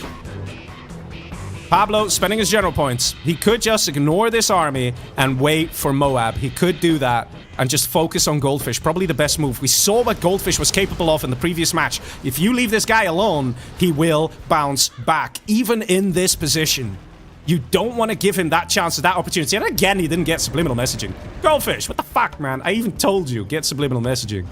They never listen, do they? In the meantime, we have some alphas flying around here. Massacre playing it safe. He's got 2 general points he didn't even spend. He's almost level 4 as well. Army amassing over here, but Pablo has been level 5 for a while. Still has 2 general points to spend as well. Goldfish with general points to spend. These guys are not spending their general points. Strat Center probably upgrading that Moab. And this looks like Moab food to me. I don't know about you guys. And Pablo making the right call. Continuing for Dr. Goldfish. Dr. Goldfish still has a bit of cash, but his income is dwindling. Not much left. I'm just waiting for the Moab, boys. Here it is. Here it is, ladies and gentlemen. Right on the money. Right on the money. Takes out most of the army here. What a strike. 1, 2 Humvees remain. 2 Humvees remain. And that's it. This is doable. A-10 comes in. Takes out another Humvee. Just 1 Humvee remains here. Carpet Bomber comes in. And we have more reinforcements coming out of Mo. This is painful here for Mr. Mo. He wanted to deal an insane amount of damage. And Pablo dealing the damage himself with that amazing Moab, obliterating an entire army. In the meantime, Goldfish is completely pressured by this attack. Pablo playing this perfectly, and now he just needs to kill the last few building constructing units like workers and dozers. He's probably trying to hide in the base of purple here, but Massacre would be a fool to let him live because Goldfish is ahead with the points. And the EMP even takes out the China dozer right there. We have some Auroras coming in on Pablo. Interestingly enough, taking out the Humvees. And do we have anything out of Goldfish? Anything at all? He has 1 worker and a dream. If these guys take out this 1 worker, it is over. But Pablo has other things on his mind. It is Mo, who's constantly attacking here, who's being relentless and not letting go. Is this worker going to survive or not? It looks like it is. We might see some alphas come in just to take this out, take out the player, and oh, doesn't take out the worker. We have a lot of units here, though. This would be absolutely easy to take out and also kill the player that is Goldfish over here. The guy, the point leader. Might be worth doing, guys. Might be worth doing. It's not like Massacre doesn't see this. And we have the Humvees retreating. Oh, boys. Oh, boys. The pressure on Pablo is real. Pablo has to save his own little hiney here. There is no income for Goldfish, though, is there? There's 1 oil! Oh my god. If he kills that oil, man. Now supply going up over there. Goldfish is trying to stay in the game. Pablo needs to realize if he takes out this little section, he gets a player kill. He gets a point. But he's too worried about losing his base.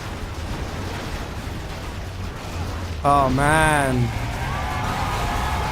Jane Doe comes in and says, let's add another 25 euro to the prize pool. Nice entertainment. Thank you very much. I'll let the players know that the prize pool has been increased. Pablo playing this very badly here. He's freaking out. He's panicking, sending in his Humvees one by one. He's re-established a strat center. And I'm just wondering what Massacre is doing here. He's playing a dangerous game, letting Goldfish live here. It is no trouble at all for him to send the units and take out the player. Maybe he just doesn't want Pablo to get the point.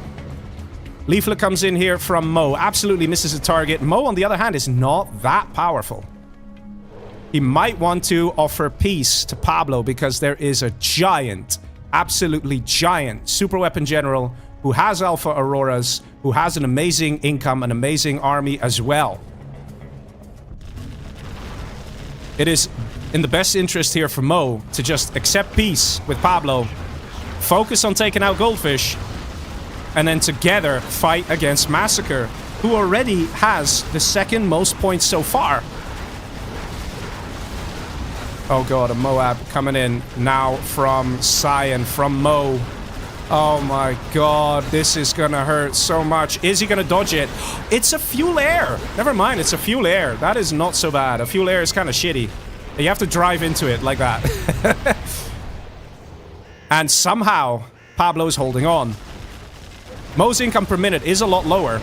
And Massacre, I mean, Pablo is laser, so his Humvees are cheaper. A10 coming in. Is it going to hit the target? No, it's not. And Goldfish again being left alone. Okay, this actually got cleared. I think that got cleared by Massacre. Oil capture now coming through, and that is the first real step to taking out Goldfish. Goldfish now going to build 1 market. That's going to be his only income. A10's coming in all the way from the left-hand side of the map. Could get intercepted here by these tow missiles from Massacre. Is that going to happen? Out of curiosity. Let's see if it reaches. Yeah, it does. I think these players need to negotiate peace. They're allowed 2 messages per match. 2 chat messages. They gotta do it, man. They gotta do it. Nice A10. But these guys have to understand that if they attack each other, they're just digging a deeper and deeper grave. They need each other to fight this giant, who's also a super weapon general with Alpha Auroras. I mean, that's hard for a laser general to do. Seriously, 1, man.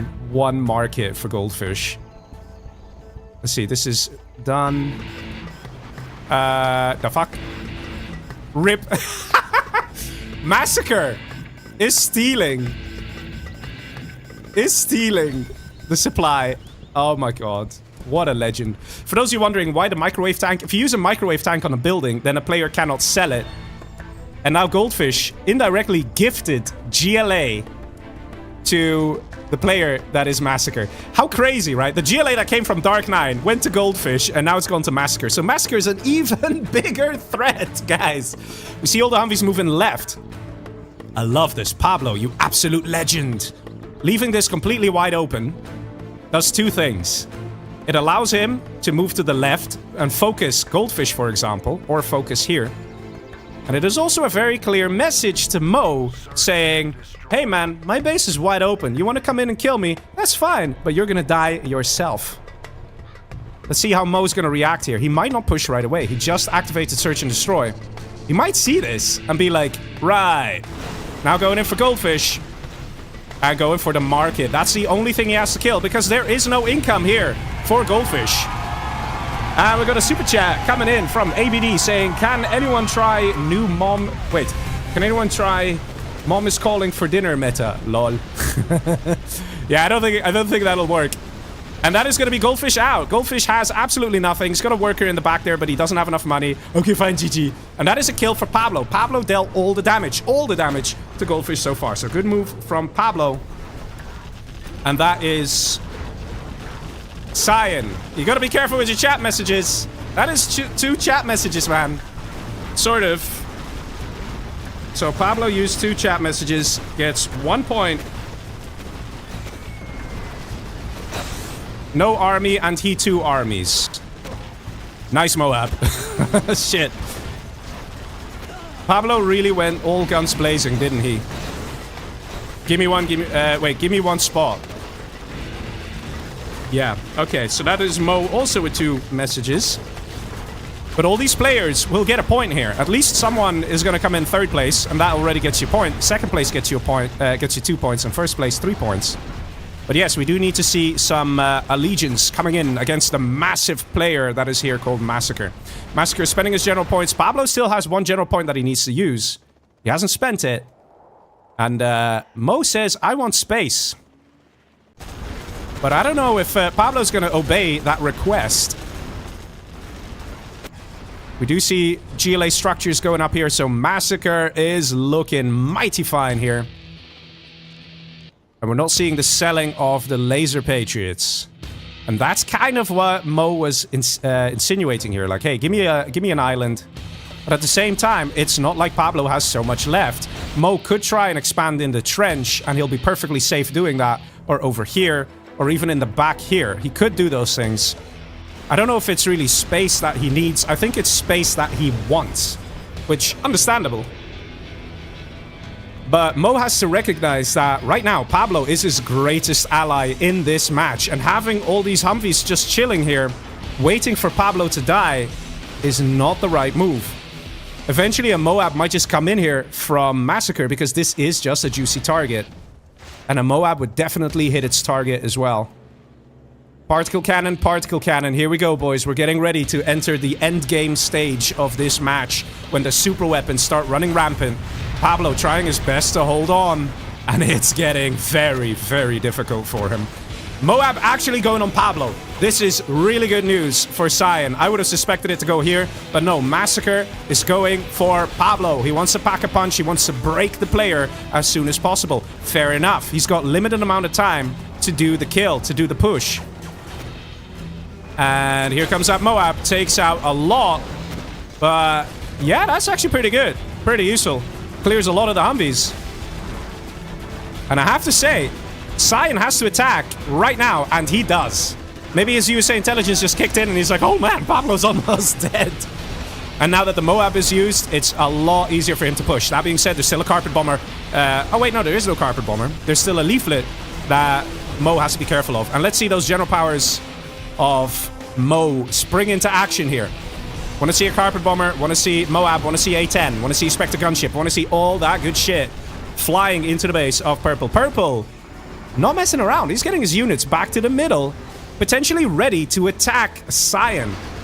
Oh, here we go. Alphas do the job as well. Look at all the dead Humvees. Man, it goes fast with them Alphas. Very fast, in fact. Maybe it's not even a bad idea to go for Mo. Mo doesn't have that much anymore. He's mostly just dug in with some defenses. Particle cannons in 3 minutes, ready to go. Might be better to wait for the particle cannons just to clear up these defenses nice and quickly.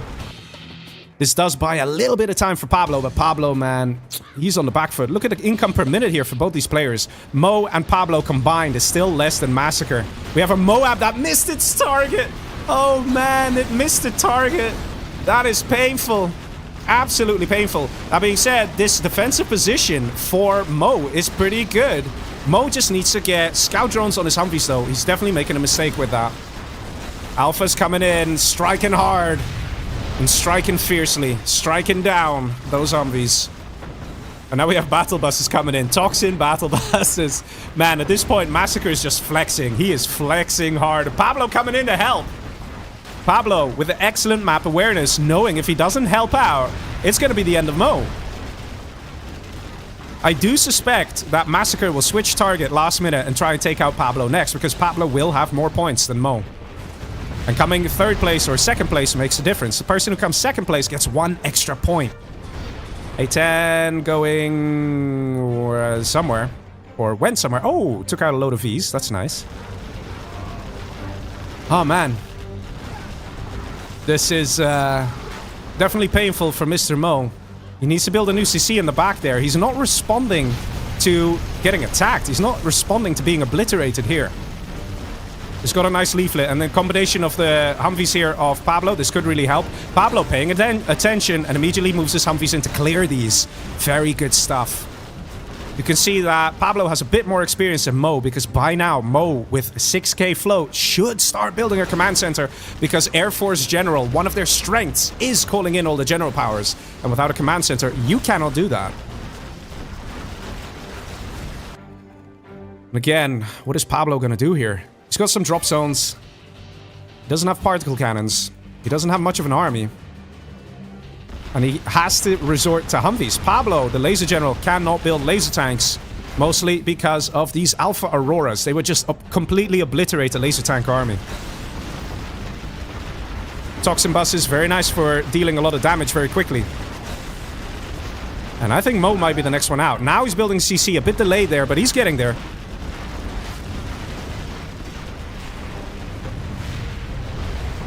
And this looks like it might be it for Mo. Massacre so far has been playing this perfectly. Will he realize it's better to keep this guy alive and to go for Pablo to ensure Pablo gets one less point? And we go Abdel Rotterdam coming in with a donation saying, thank you for your streams and amazing content. This game really brings back nostalgia for me as a 40-year-old. Yeah, man. This is a great game, and especially these kind of games. These matches are so good. The micro from these players, very nice. The long-term thinking and planning is on par here. Really good. From Pablo, it's very good. From Massacre here as well, very good. Mo also being able to react and change target, also very good. Love to see these things. And this is why these guys are pro free-for-all players. They might not have the micro capabilities of guys like Marakar or Excal, but strategically, that is where they are very powerful. And particle cannons going for the income and strategy center of Pablo. Very crucial targets indeed. We do see a nice Moab going down here. Not entirely sure why. I think he just wants to get rid of some buses. Wow, look at the fly again. Nice. The palace doesn't die, and this will eventually rebuild, and this will eventually rebuild. But it does kind of open things up a little bit for Pablo to do some attacking there. Massacre consisting with the pushes and wants to make sure this guy dies. Aurora's flying in from the side, and that is going to be a kill on the command center. Nice strike indeed. GG says Mo, and Mo surrenders. Nicely played by Mr. Massacre. Mr. Massacre gets another kill there because he killed the almighty Mo. Mo also comes in third place, so he still gets a point for his troubles, right? That's not so bad. GG says Pablo, he knows it's over. And that is very nicely played here by Massacre, by Pablo. All players here, to be honest, played it very well. The only thing they could have done is maybe switch targets a little sooner. A little sooner. That would have changed a lot. But they did still recognize the threat of Massacre, and they did still change target. And that's what matters. So, second place here for Mr. Pablo. So he gets 2 points for that. And first place for Massacre. Oh, man. I'm sure he's very happy here, guys. I'm sure he's very happy. Let me tally the points here real quick. So, Dark didn't get any points. Goldfish didn't get any points. Joe didn't get any points. Massacre came first place, so he gets 3 points. He killed Joe. That was the second player kill. He gets 2 points. He killed Mo. And he killed Pablo as well. I didn't mark that. Did I actually remember to include... let me see here. Yeah. Okay. Yeah, I'm just checking the points here. Let's see the cash collected here. Pablo came pretty close, but Pablo also was the man of the match here with a lot of aggression all match long. So he needed the funds, but also was losing it regularly. He was losing that income. So he did a very good job coming so close to Massacre even to begin with. That is impressive in my opinion. Anyway, so Massacre in this match got 3 plus 1, that's 4. Plus 2, plus 1, that's 7 points. So in total, he's now on 11 points, leading away. Mo has 1 point for coming third place. Pablo got second place, he gets 2 points. Killed Dr. Goldfish gets 1 point. And Killed Dark as the first player kill gets 3 points. So that is 6 points here for Pablo. Alright, very nice. Everyone restart their game. Okay, guys, apologies for all the restarting of the game. But for those of you wondering why we do that to reduce the amount of mismatches. When you play on Radmin, it is the best thing is to just restart your game after every single match. It might seem a little inconvenient, a little annoying, but trust me, in the long run, you're going to be very happy because so far, we haven't had any mismatches. I don't know about you, but that's worth a like, right? The game is over 20 years old. We're kind of worming our way through all the bugs and problems, but as a result, with our knowledge of all the bugs, we're actually navigating through it quite nicely, and we're enjoying these very good games, right? They're very, very good. Anyway, the next map of choice is going to be Volcano Revenge, as requested by Massacre himself. I asked the players if they wanted a certain map in the lineup, and Massacre was the only one who said, I want to see a map, I want to see the Volcano map. So here we go. I'm sure Massacre will be happy with that. And let me also have some more coffee, guys. I still didn't finish my coffee. Let's play some nice replay clips here. Oh, man.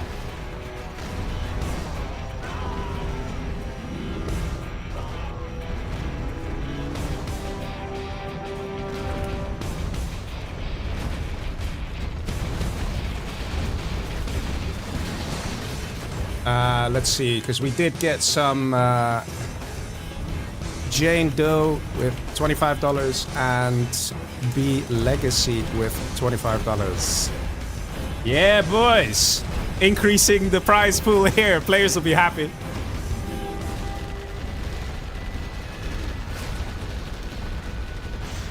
All right. Ladies and gentlemen, are you ready for the next match?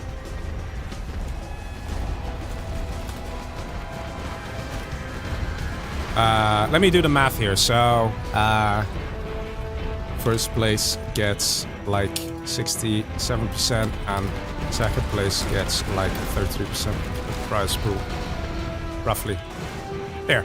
So they know. Okay, I gotta tally the points before I forget. Leggy doesn't forget a thing, guys. Not a thing. Oh man. Why do I have Dark 9 written as 4 points? Did I have him as 4 points all this time? I don't know why I put Dark Knight 4 points. It should be 2 points. Because he only got a point, and he only got some points in the first place. I mean, the first match. I think. Yeah, no. I don't know why I wrote 4 points. Apologies. It's fine. Like you found it. It's good. It's a lot to take care of. Okay, we try our best. We're doing pretty well though, right? We're doing pretty well. Okay, so these are the updated points. So let's inform the players. Yes, points. Dark 9 2. Dr. Goldfish 8, Joe 0, Massacre 11, Mo 1, Pablo 6. And there we go. Yeah, 1 point. Yeah, these guys are cool guys, man. They're cool guys. They're always vibing, always enjoying the presence and the games. We got a good crew of players here for sure, and you guys can see it, man. They can generate some good games. All right, ladies and gentlemen, are you ready for match number 3 out of 5? Here we go. And the top side here, we have Dark as Demolition General. Whoa, okay, zooming in a little too much there. There we go. In the blue. And on the top left, we have Mo as normal GLA Cyan. Down below him, we have a Stealth General, that is Massacre in the purple. At the very bottom, we have Joe as Super Weapon General. On the very right, on the bottom side, we have Dr. Goldfish as Tox. And top right, we have Pablo as the Super Weapon. Guys, this is gonna get spicy. This is gonna get dicey. And I can already tell you, we're gonna see some Scud Storms. Okay, I'm gonna tell you, we're gonna see some Scud Storms because this map, when there are this many GLAs, it begs for Scud Storms. And we're also gonna see some army steals. Like, I'm just predicting this, man. It's gonna be absolutely gorgeous. Because basically, in this map, you basically have one giant opening here to each player, right? Well, not each player, just to your neighbors, right? You can't even go cross, so red cannot attack purple here. There's this giant freaking volcano in the way. And then there's like this tiny opening here that is relatively easy to defend if you do a bit of bunkering. So, as a result, it's hard to really push an army unless you have the right army combination. Now, with this many GLAs, there are probably going to be like tunnels everywhere, okay? Which means we're going to resort to Scud Storm warfare, for sure. The players will build up, and we're going to see a lot of big armies pushing, and we're going to see a lot of super weapons. It is inevitable. Let's see. Dark 9 doing another terror tech. He did a good job with the terror tech in the last games.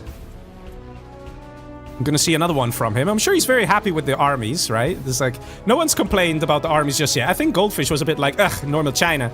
But then he actually did a good job and actually won the match as a normal China. Which just goes to show that, you know, yes, army makes a difference, but it doesn't guarantee a loss. You can still pull ahead if you play it safe, if you play it well, if you think ahead, if you adapt. You can even be the worst army, you can still manage quite nicely. Those are getting destroyed here. Joe in some trouble yet again.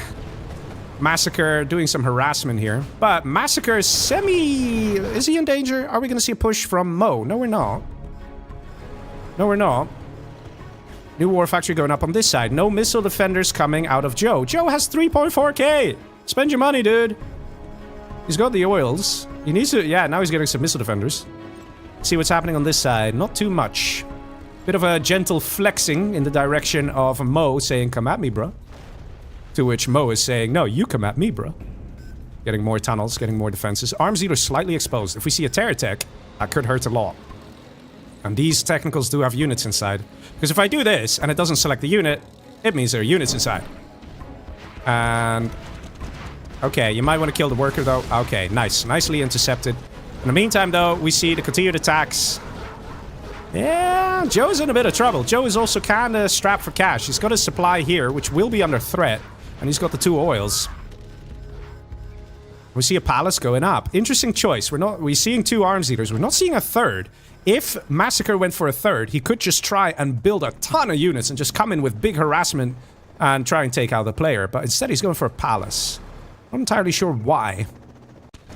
In the meantime, we see some aggression here from Dark. Not really feeling it with this attack. It's a bit odd to send a tech RPG to kill a barracks. Very good defensive powers here from Mo. Very, very good, actually. In the meantime, we see Dr. Goldfish playing it very quiet. What did I say? All the tunnels, right? And that's a Dozer. That's a Dozer stolen by Mr. Massacre, the Stealth General. That is what you do. Massacre pulling it in once again with the good strats, the good free-for-all strats. As Stealth General, you need this USA, especially with the armies there are in the match. Massacre doesn't know what he's up against. He doesn't know what red is, for example. He doesn't know what blue is. But he knows the value of stealing an army. He knows it, and he does it. Joe says GG, and that is Massacre leading again with 3 points now for the first player kill. Oh, man. That is crazy. Crazy. Massacre playing it superbly. And Goldfish now sees this army that was stolen. And also, an advantage is if you take out the super weapon, that is that other players cannot steal that army because the player is dead. Right? There is still one other super weapon over here. But that's about it. And we got Blank coming in with a donation saying $25 for third place. Or split it between the first, second place. One day, I want to sponsor a tournament, Fog of Death, no radar, no CC, epic rules, pure anarchy. We could do that, we could do that. If you're interested in setting up tournaments, things like this, or challenges like this, then please do send me a message on Discord. We can always discuss it. It's always interesting to hear what kind of games you guys want to play and watch. And we can set things up, for sure, for sure. So, let me put the first player kill of Joe. Poor Joe, man. Massacre getting 3 points for that. In the meantime, we see Mr. Mo here with a big army. Ready to take out Dark. Dark is looking rather exposed. There is still this base here of Dark. Goldfish has... wait, no, this is not Goldfish. Pablo. Pablo has an army ready. He could push.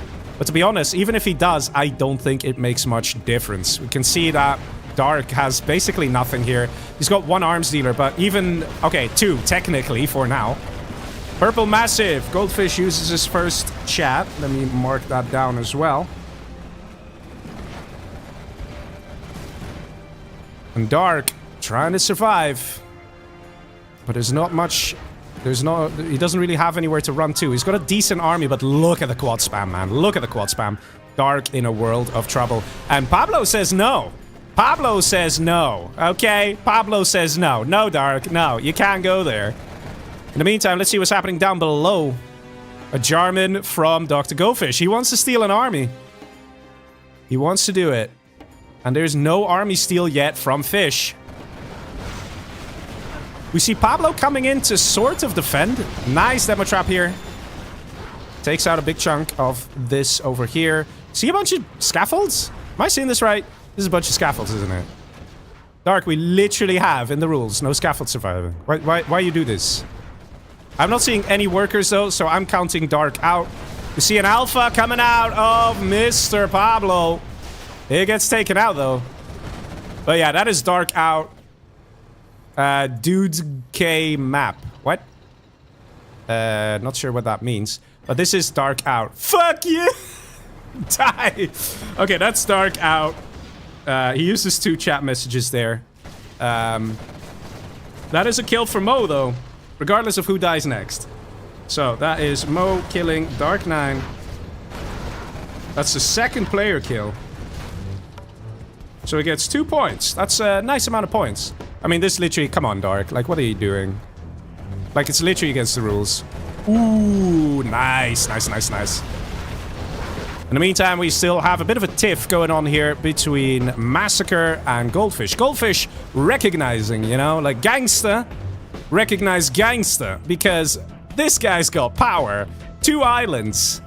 And Goldfish is generally considered to be one of the best free-for-all players. So Goldfish will surely look at Massacre here and be like, damn, this guy's scary. Why is he so scary? So there is going to be a level of pressure there from Goldfish to try and claim this island, cut off this income. This oil actually still hasn't been taken, so that's a bit of a mistake. This oil getting destroyed, very nice from Massacre. And we see mass market spam, but it's no rules. So if this guy brings it up to Scud Storms, yeah, this base is going to be... toast, pretty much. That's what it comes down to. I wish I could tell Dark that he should just quit. But he's just being annoying. Like, seriously, Dark, just quit. You're dead. Like, your scaffold surviving. It's literally against the rules. Dark even told me, he said, I hope I'm not gonna get too toxic in the match.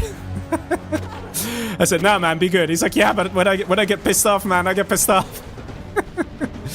Dark probably feels like he's been dealt a bad hand, even though he has a good army, right? But nice buses here from Goldfish. Takes out a good amount of buggies. And continuing with the production of markets. Do we see a search and destroy out of Massacre? No, we don't. That's definitely a mistake on Massacre's end. He's finally capturing this oil. Massacre could play this a little better. He does have the army. Maybe he's worried about building a Dozer? In case there's like a Jarman ready from Dr. Goldfish.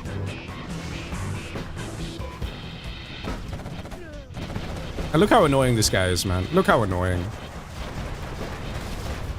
I'm gonna tell him again, though. I'm gonna say, like, if you do this again, you're gonna lose a point next time round. Like, we've already been lenient to Dark. Should we subtract a point because this is against the rules? We've been lenient to him. He's still being annoying. He's literally got nothing left now. He has no units.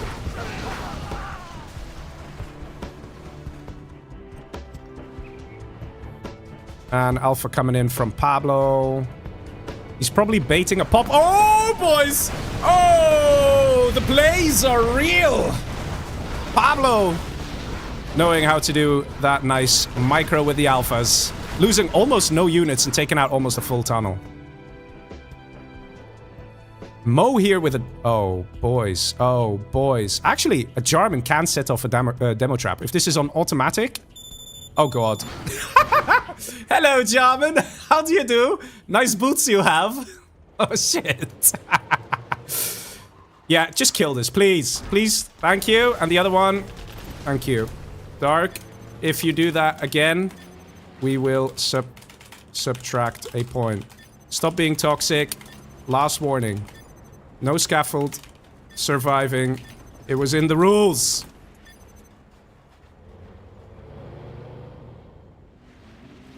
And that's it. No more leniency. Fuck off, Dark. Do that again, you lose a point. It's not about impact. It's about rules. And you broke them. Be happy. I'm being lenient. Naughty Dog. Let's see. Push coming now from... Nope. Never mind. Not a push. I think Massacre is just defending. He's also building an EMP Patriot. Very nice. And he's getting a strat center. And Dark. Oh, man. That is poor. Poor, poor, poor.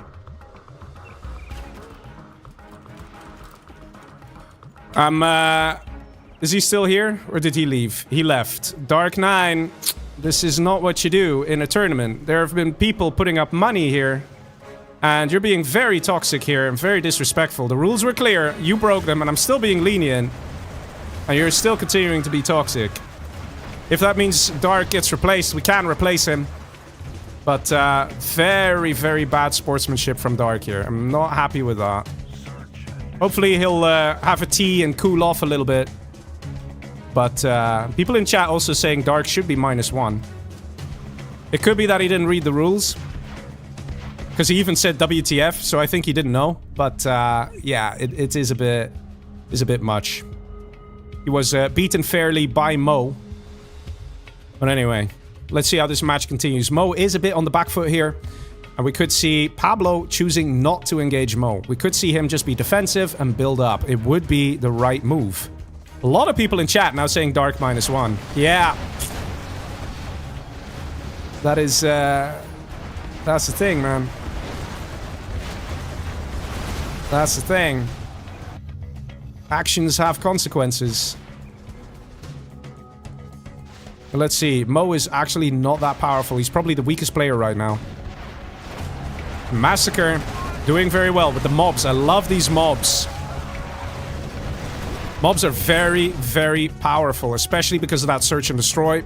They actually give 20% extra range to mobs, and mobs have such a high DPS. It is absurd, man. Absurd. So these mobs can obliterate a black market within like 2 seconds. Like, it's crazy. The whole structure and the whole just gone.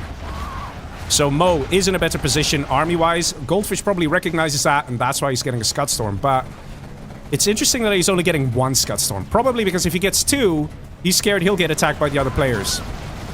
But there's no way that Goldfish can stop these kind of armies. Look how quickly those quads die, man. Look how quickly. Look at the buildings. No chance. Massacre has 14 points. Attack him now, says Dr. Goldfish. And that is his second message. No more chat for Dr. Goldfish. Alpha Aurora's out as well. Oh, boys. Particle Cannon out for Mr. Pablo. Mo kicking ass and taking names. Marshall in chat says 2 warnings is not okay. Yeah. This is not kindergarten, says Itchwitch. Yeah, I understand, guys. I understand. But I also understand the frustration on Dark's end. I understand it. And at the end of the day, we gotta be willing to play ball to an extent. Dark didn't go as far as Dozer hunting someone while basically already weak as hell. He didn't do things like that. So, you know. I'm okay with forgiving him for this, but if he is actually dropping out of the challenge, then that is something that I will remember and make sure he won't play in future challenges. And that's the thing. I hope he'll change his mind on that, because that's just not cool. Massacre coming in very strong here. Look at that Anthrax Bomb, cutting off production and taking out everything that Goldfish has here. These quads, absolutely dangerous. No AP bullets, though. Definitely a mistake on that. He does have AP rockets, so maybe he's just upgrading them now. And we see an Avenger in the mix as well. Very nice to see. The army mixing is starting here. Goldfish, what does he have? Scud Storm destroyed. And we see Pablo coming in with a bit of help here and there, sending in them alphas. And that is what you need. That is what you need. Pablo now recognizes the threat that is Massacre. Definitely a strong player here. Massacre playing as a stealth general, stealing that army, and that made things so easy for him right now. Taking out Goldfish without too much of a threat.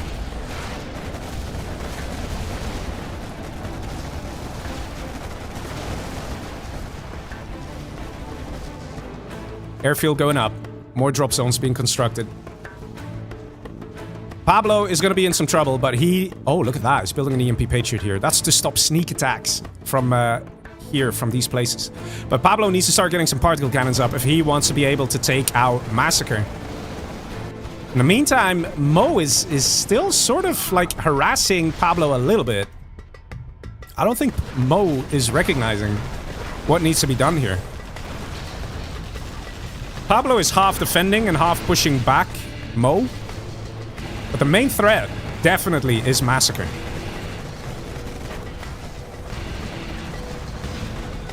Nice Alpha. Damn. This damage, though. It's so crazy. One unit. He goes back, he reloads, and he can do it all over again, right? That is just the power of an Alpha. Also, nice that he's using Avengers. I'm pretty sure that Massacre knows this. If you use an Avenger, the quads deal double firing damage, or double fire rate. Because of the targeting laser, there's a bug in the game that the quads start shooting double speed. So imagine quads. Okay, he needs to get AP bullets though. But these guys already have search and destroy, and now they're also shooting at double the speed. Like, they are ruthless, man. They are absolutely ruthless. Goldfish in a world of trouble. He might just choose to gift his army to Pablo. Oh, no, he doesn't. He quits out, and that's another clean kill here for Mr. Massacre. Let's see. Massacre takes out Dafish.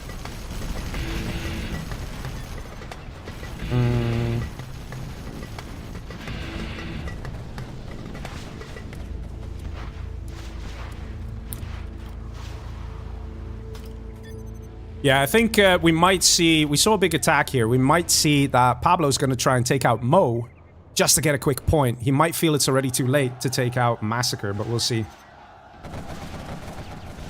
He always gets to relax and gets a ton of points. Yeah, don't know about always. We have a Rebel ambush here. Could have actually gunned down the Auroras. I think there's a misclick here because these guys are... Yeah, that's a misclick. Particle Cannon takes out the strategy center and some of the income here. Always a good target. And Pablo is ready to face off against a giant. That is Massacre. He's willing to do it. Is it a good idea? And can he hold? And can he do something? Oh, what? What the hell was that? Did the barrel roll there without firing away? We have alphas out of Pablo as well, man. Hey, he's got alphas too. He's got alphas too. Oh, boys! Ow! Fuck! That's a general power worth of damage right there. Holy shit! That hurts. That really hurts. That really hurts. Oh, man. Arms dealer going up here for Mo. Mo needs to join the fight and is definitely targeting the wrong person. Mo, just like in the previous match, he's a little delayed here on when to switch targets. And that might just cost him and Pablo the game. Maybe. Pablo is putting on a valiant effort. And is actually ahead in income. But look at those Scud Storms, boys. That is something that's gonna hurt. That is something that's gonna hurt. Dark9 says, I will play out of respect to the sponsors. I think that is a wise decision, sir. I think that is a wise decision. Because it is amazing that these sponsors are putting on their money. And all you need is a few good games, and you can definitely at least get second place. And we have enough prize money now for a third place as well. Anthrax bomb from Mo. Mo, what are you doing, man? Why are you going for Pablo? At this point, Mo can't see what's going on in the map. He's got a few radar vans. He needs to manually scan, and it's like, lol, this guy's big. Yes, but there's also this. There's also this, buddy. Stealth Scud, search and destroy. It's... you can't ignore that. At this point, Mo should shut the fuck up and build money and pretend he doesn't exist. That's the best strat for him at this point. He's making noise and harassing Pablo. And Pablo might just get frustrated and be like, well, you know what? I'll just kill you to ensure you're not gonna get first place. Because at the end of the day, these are still just players. They play based on emotions as well. They play based on, oh yeah, I'll punish you for that. It happens. Lots of Auroras coming in. A lot of them on the same target. Oh, that's a juicy one. That's a nice hit, man. That's a nice hit. And still, the continued assault. Maybe he's just trying to get a Dozer because he does have a Jarman here. No, what are you doing, man? In the meantime, there's a Scud Storm ready to fire. What are you doing, Mo? Mo, no, can't you see what's happening? Okay, he probably can't, but please start seeing what's happening. And again, no Anthrax Beta. Oh, guys, come on. I literally wrote it. I literally wrote it. Okay, it did kill all its, like, that it wanted to, but otherwise the airfield would have died as well. Oh, Mo. Why you do this, Mo? Why you do this? Dark9 in chat says, I genuinely didn't know scaffold surviving wasn't allowed. Yeah, I had a feeling that was the case. Sneak attack over here, and Mo, purple have two armies, consider that. Pablo, the one who has not used chat, is now using it. He's using it. He's saying, Mo, WTF, buddy. WTF. And there's a Moab going where? Oh, it already got used, didn't it? Oh, it used to clean up the army here of Massacre. But Mo doesn't give a shit. Hey, man, this would count as a 2v1. It's not going to be a point for Mo. Unless this is like 4D chess, where he's like, you know what? I'm going to make sure that purple doesn't get a point for killing Pablo. So I can come second place. I mean, I guess that's sort of like a bit of a far-fetched logic. But if you guys work together, yeah, I could take this guy out. And it definitely would even the odds for Mo to actually win a match. And we have another Scud Storm now launching over here. We literally have the Scud Launcher missiles coming in over here. The Scud Storm of the other player over here. We see a serious bullying of Pablo. The bullying is real. Pablo. I even see Dr. Goldfish in the chat saying Mo is blindly attacking Pablo. It's definitely a mistake. Mo is not thinking in the long term. Unless... Lol, still no AP bullets. Unless Mo, like I said, is just convinced that Massacre will win it. And he's like, you know what? If I 2v1 Pablo, that robs Massacre of a point and it guarantees me second place. Oh! That was the world's strangest Fargo pop. It was already firing. I'm not entirely sure why he Fargo popped like that. What the fuck you doing, Cyan? Yeah, even Massacre is saying, Cyan, what the hell are you doing? Even Massacre is saying it. Even Massacre is saying it. Massacre is saying, what are you doing? What are you doing? And we see another Scud Storm ready to fire, and that's going on Mo. Scud Storm to fire from Mo. Where's it going? And now finally it's going on Massacre. Finally! My god! Going on the tunnel. I mean, okay, you killed a couple units in the tunnel. I mean, if only you had just beaconed the S&D, that would always be a good target. But Mo, very, very, very late with the target switch here. Very late. Definitely saying he made a mistake here. Definitely. I think Mo will watch back, like watch this match back later tonight or tomorrow, and he'll be like, yeah, I done did fuck up. I do think so. I do think so. Jakiro in chat says, poor Pablo, man. Yeah, poor Pablo. It's, it sucks for Pablo right now. Uzi DK in Twitch chat says, imagine playing in a tournament and you don't read the rules. Man, you would be surprised, okay? You would be surprised how often that happens. Pablo gets eliminated, that's 2v1, and even though we saw the early quit of Mo, that is technically a point for Massacre, because if it were to be played out, Massacre would have completely obliterated Mo. No questions asked. So, let's see, that is Mo killing Pablo in a 2v1. So 0 points, and Massacre killing Pablo in a 2v1. 2v1, 0 points. So, yes, Pablo comes third place. He gets 1 point for that. Mo comes second place. That's basically what he managed to achieve there. So, second place. Yeah. Let's see, Massacre had a great time there. Pablo trying to get big. But because of that 2v1, that very strange 2v1, he had no chance. Look at this. Pablo, what a freaking legend. Even in that situation, still 232 units destroyed. Still so much money collected. Pablo played this very well, guys. Very well. And Massacre, to an extent, was gifted the win by Mo. Mo did not interfere here. Mo should have gone for Massacre. But again, maybe his strat was to play for second place.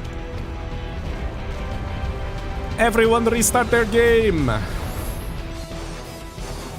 right, let's see. Guys, how was that for a match? I told you guys in the beginning, I said there will be Scat Storms, and there were. Not as many as I thought, mostly because of Mo choosing to go for Pablo there. It could also be that Mo thinks that Massacre is not that big a threat. Let's see, the next map is gonna be... Is it Instant Shock Arena? It's Instant Shock Arena, boys. Let's do it. Instant Shock Arena. Man, Mo, you blind? Oh, this is good. McShlissy in chat says, I feel bad for Pablo, man. Do you ever watch the map? Well...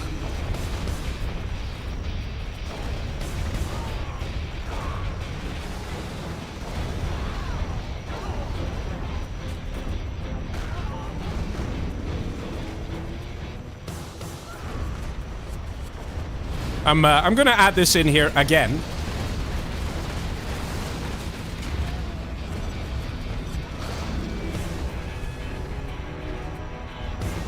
Now he got, I don't know, above 20? Yeah, it's true. I gotta tally the points. Goldfish, you're absolutely right. Let's tally the points. So, Dark 9, we're gonna be lenient to him for the last time. So he's got 2 points, no minus points. Goldfish, 8 points. Joe. Joe still got 0 points, say it. Who killed him in the last match? Yeah, it was Massacre who killed Joe, it's true. So Massacre got 3 points for killing Joe. It was the first player kill. He got a point for killing Fish. And yeah, that's it. And he came first place, right, first place. I knew I missed something. First place gets 3 points for that. So that's 3 points for Joe, 3 points for first place, 1 point for Fish. That's 7 in total. So that puts him on 18 points. Mo had 1 point. He gets 2 points for killing Dark as the second player kill. He gets 2 points for coming in second place. So that puts him on 5 points. And yes, that's correct. Pablo, third place. So he gets 1 point plus the 6 he already had. That puts him on 7. Okay, did you all... Okay, there's a lot of chatter going on, and the players are in fact allowed to do that this time around. Normally, in the free-for-all challenges, we say no chat, no chat. But this time we said, in-game you can do 2 chat messages, out-of-game you can chat as much as you want. So, you know. I'm not... Uh-oh. What's he gonna say now? Oh, Dark. Seriously, man. Alright, so let's tally the scores. We got Dark still on 2 points, Goldfish still on 8 points, Joe still on 0 points, Massacre with an insane 18 points. So he's looking very dangerous here. Still have 2 matches to play. And let's tell the players the points. As I reinstalled it, that quick with Gen Patcher. Okay, he's doing some... Dark Knight is trying to do some subtle advertising here to make Leggy happy. I see.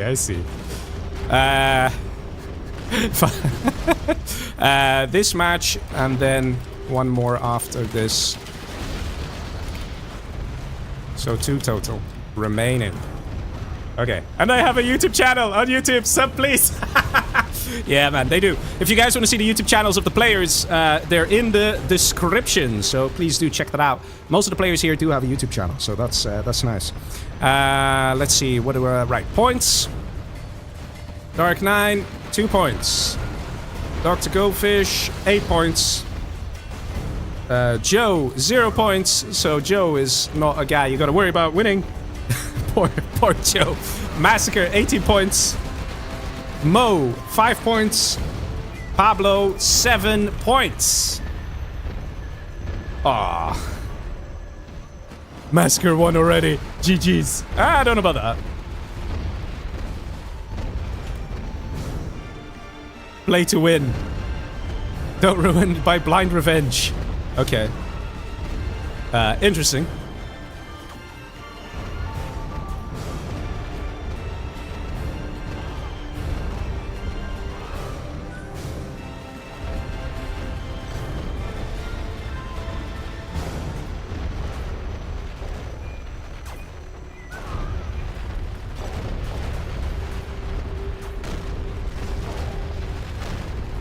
Here we go.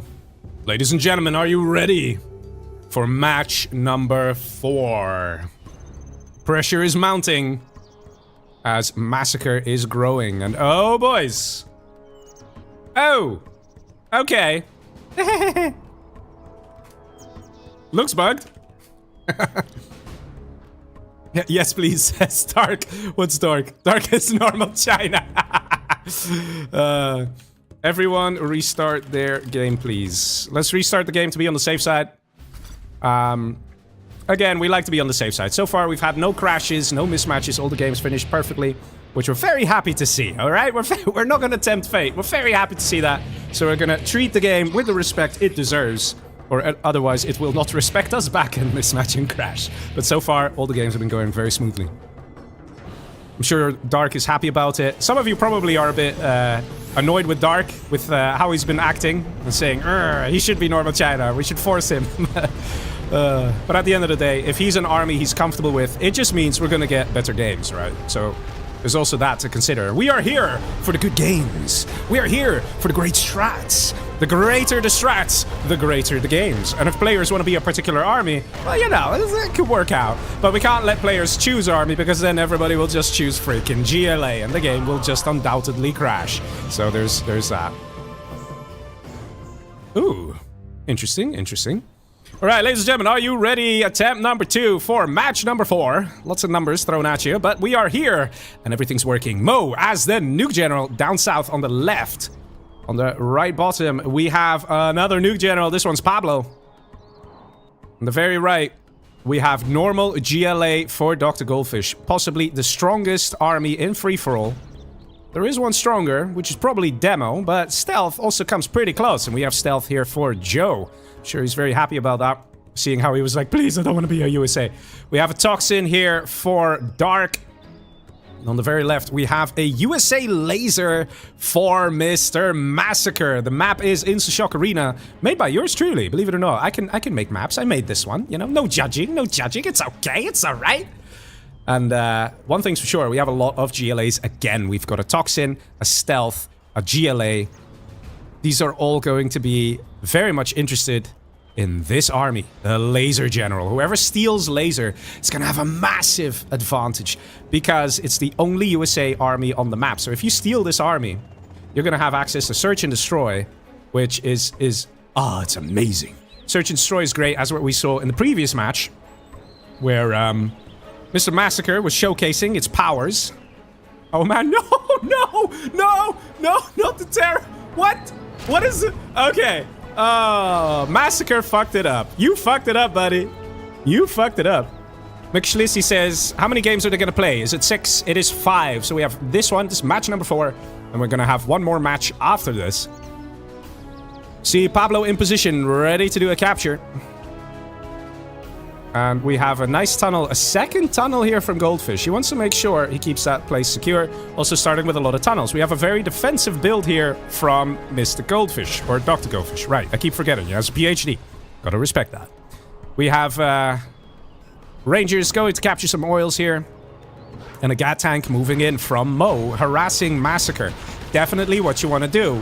We have a technical here from Dark, dropping off a worker. Is this going to be a 2v1 against Mr. Massacre? The one who's definitely the point leader, definitely ahead, definitely in a good position to win this challenge. Taking them out in a 2v1 still gives 1 point to Dark and 1 point to Mo, because it will be the first player kill. So players still get a point if it's a 2v1 on the first player kill.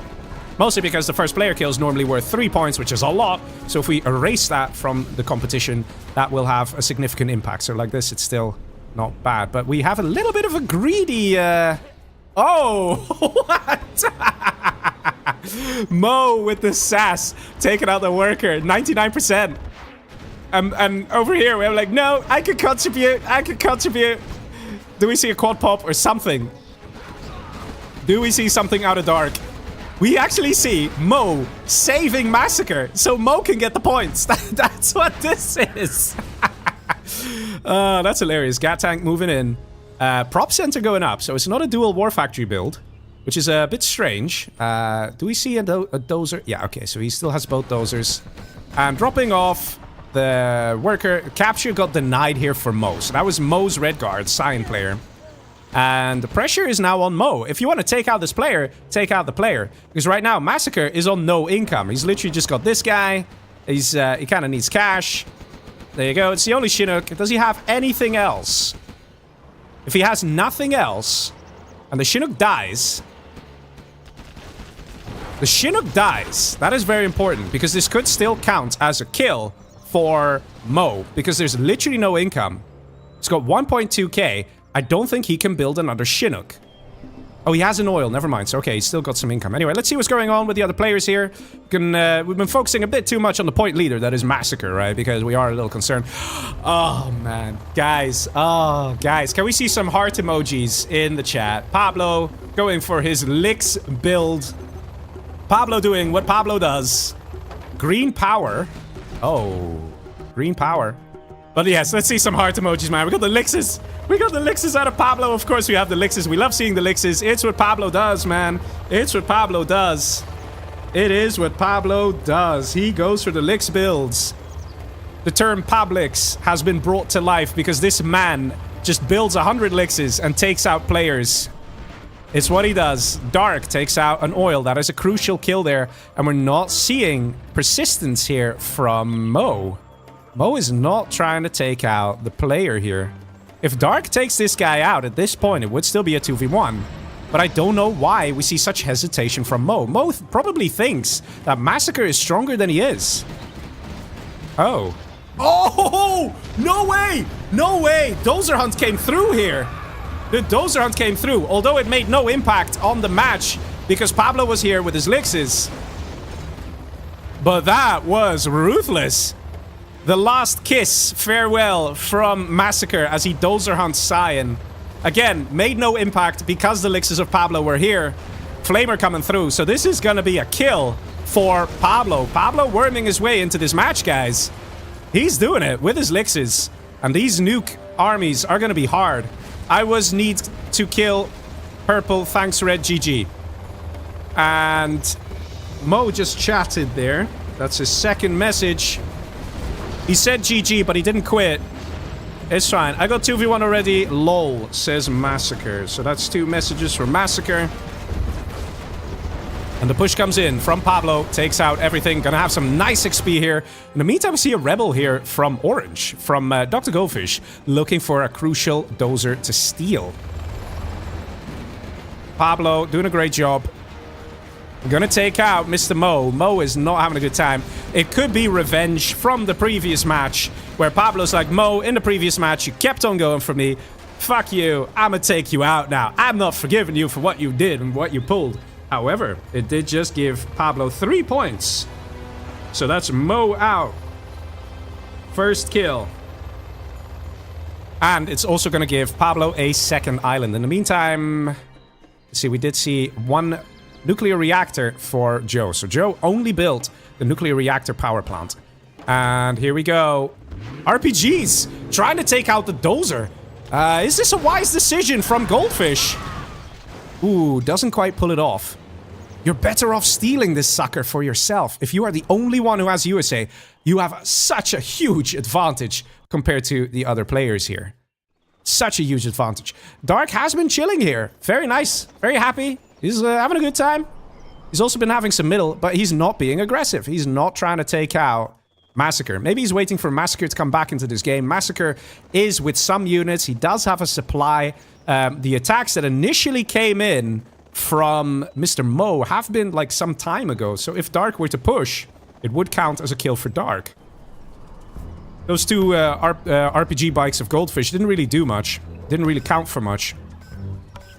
And now Pablo, ready to push. Do we see an internet center from the man? Would be a very good idea. Just so he can figure out who to attack next and how to attack next. You see a Dozer over here. This is such a random spot where you'd want to build an internet center.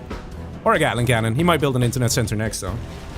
And we see a bit of a defensive maneuver here from Massacre. He wants to push Dark out of this base. We have a random bike. Checking what Pablo has. Sees the Lixes.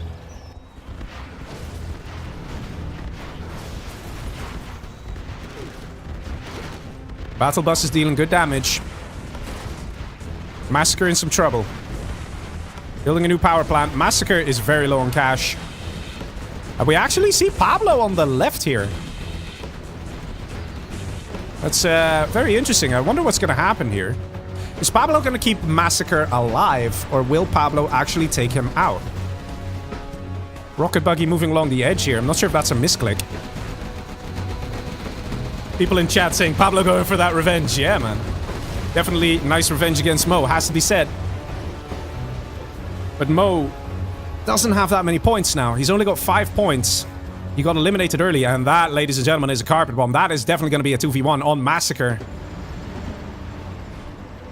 Massacre doesn't have much. The supply, the income got denied here.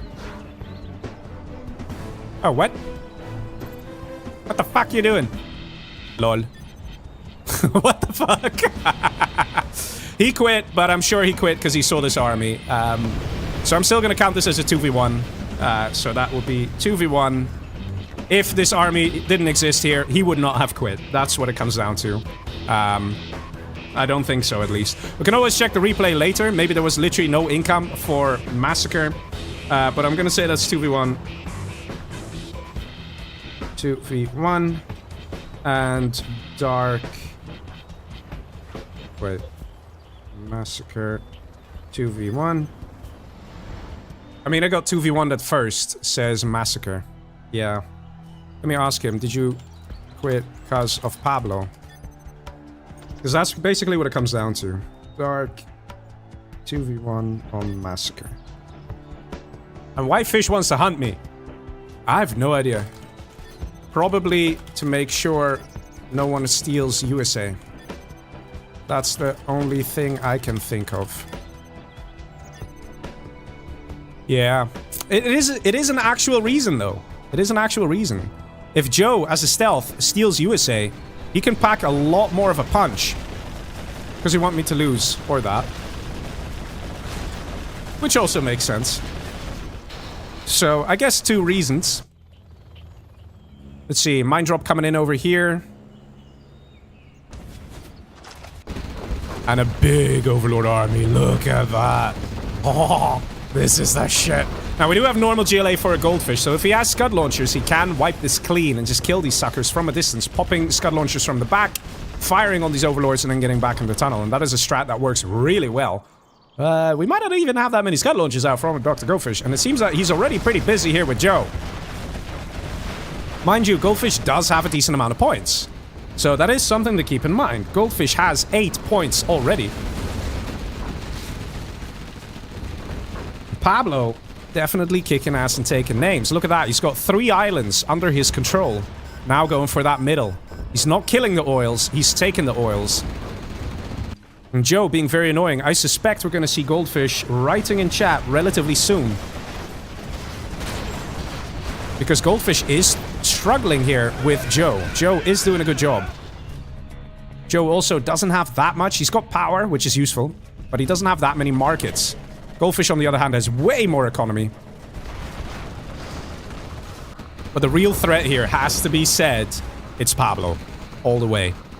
Might see Dark responding here. What's he doing? Dark is just getting big. Not sure if that's the right move. He might want to get a couple of toxin buses out. He might already have some, in all fairness. He does, in fact. He's going to get himself some sweet XP doing this, but he has to be very careful attacking these buses. Takes out the oil. Excellent target. And it is no rules, so we might see some nuke makes coming out of Pablo relatively soon as well. But Pablo will be careful getting nuke makes, because it will paint a target on his back. Everybody hates nuke makes, so everybody will go for the player who has the nuke makes. Nice micro, says Massacre. Lol. Wait, are these guys observing? No observers! You guys know this. To help reduce mismatches. They know this! Why they do this? Ping 15. It's about the mismatches, man. It's not about the ping, it's about the mismatches. The more players there are in a game, the more likely it'll mismatch. Here are those Scud launchers. What did I say, huh? We don't have AP rockets yet, so Fish will probably get that very soon because that also affects Scud launchers. Even though it doesn't say it in the tooltip, it does actually affect it, increasing their damage by 25%. So definitely a good upgrade to get, especially when you have this to deal with. Oh my god. There's, you know, this giant army of overlords. You might want to upgrade your Scud launchers.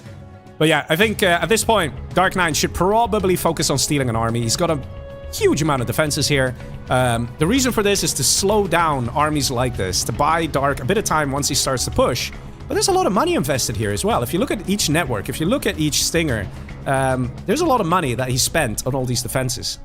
That being said, his black market count is a bit on the low side. If you compare that with Goldfish, 12k per minute versus 9k per minute, Goldfish is doing a bit better in that regard. The only problem Goldfish has is he's a bit low on space. He can't really go very far. Pablo doing well. Also, level 4. Closing in on that level 5. And here we go. You saw that Scud launcher? Check this out. Boom. Insta-kill. And this is how Goldfish plays. Goldfish knows how to do it. The only way to deal with this is Nuke Migs. Or Elixes. Or Elixes. Could do it. Going around the side. Goldfish should know. It's Pablo. You should have some stingers up, and we only see one. And still no AP rockets. Oh my god. Oh my god. Look at all the dead Scud launchers from that artillery barrage. That actually is very impactful. All these tunnels destroyed, just the hole. And definitely a mistake from Goldfish to not have stingers. You know you play against Pablo. 2 stingers is not going to cut it, buddy. Now coming in, taking out these Scud launchers. Pablo playing superb. It's very nice to see him using Elixir for this, so he doesn't make a lot of noise by getting a nuke silo. He doesn't make a lot of noise by getting nuke migs, so he doesn't look as scary to Blue, who can't see the full map, and Green, who can't see the full map. They don't have USA intelligence. They don't have spy satellite. They would have to scan the map manually with a radar van scanner, and this is a large map. You are not going to see everything Pablo has. So the other guys are probably like, Dark is probably thinking like, yeah, I'm doing pretty good. Look at all the map control I have. I'm getting some markets too. But Goldfish, such a strong free-for-all player, is getting obliterated here by the Nuke General that is Pablo. Look at this man. Nice from Goldfish. He's not giving up. He's still continuing with the Scud launchers. And another thing Goldfish likes to do is he likes to use the Scud launchers to kill air units, which is possible, believe it or not. If you strike with a Scud launcher right here, if there's a Lix flying right above where the rocket impacts, it does a bit of damage to the Lix. So if you have 10 Scud launchers, you can actually, by force firing the ground, take out air units. It is possible. It is hard, but I've seen this guy do it. He knows how to control Scud launchers. I've seen him. Look at this. Look at this. What is this micro, man? It is so beautiful to see. It's superb. In the meantime, though, do we have a lot of hackers out from Mr. Pablo? We have a decent amount. Could be better, though. Could be better. Pablo wants to try and eradicate Goldfish. He's doing a good job, but it needs to be better. In the meantime, we see some light annoyances here from Joe. Not too much, just some light annoyances. And again, the Scud launchers, this time GPS scramble. That means Goldfish is level 5. Takes out his own arms dealer, but it might be worth it just to get rid of those overlords. Those very, very expensive overlords. 2,500 for an overlord with speaker tower. That is pretty good. That is pretty good. Carpet bomber now moving in. Pablo with the good targets. Lotus, no! Don't go to the tunnel! No! Lotus! No, survive! Okay, she survived. There we go. Carpet bomber moves in. It's gonna slow down these tunnels. Break them down to the hole. Do I smell Lixes?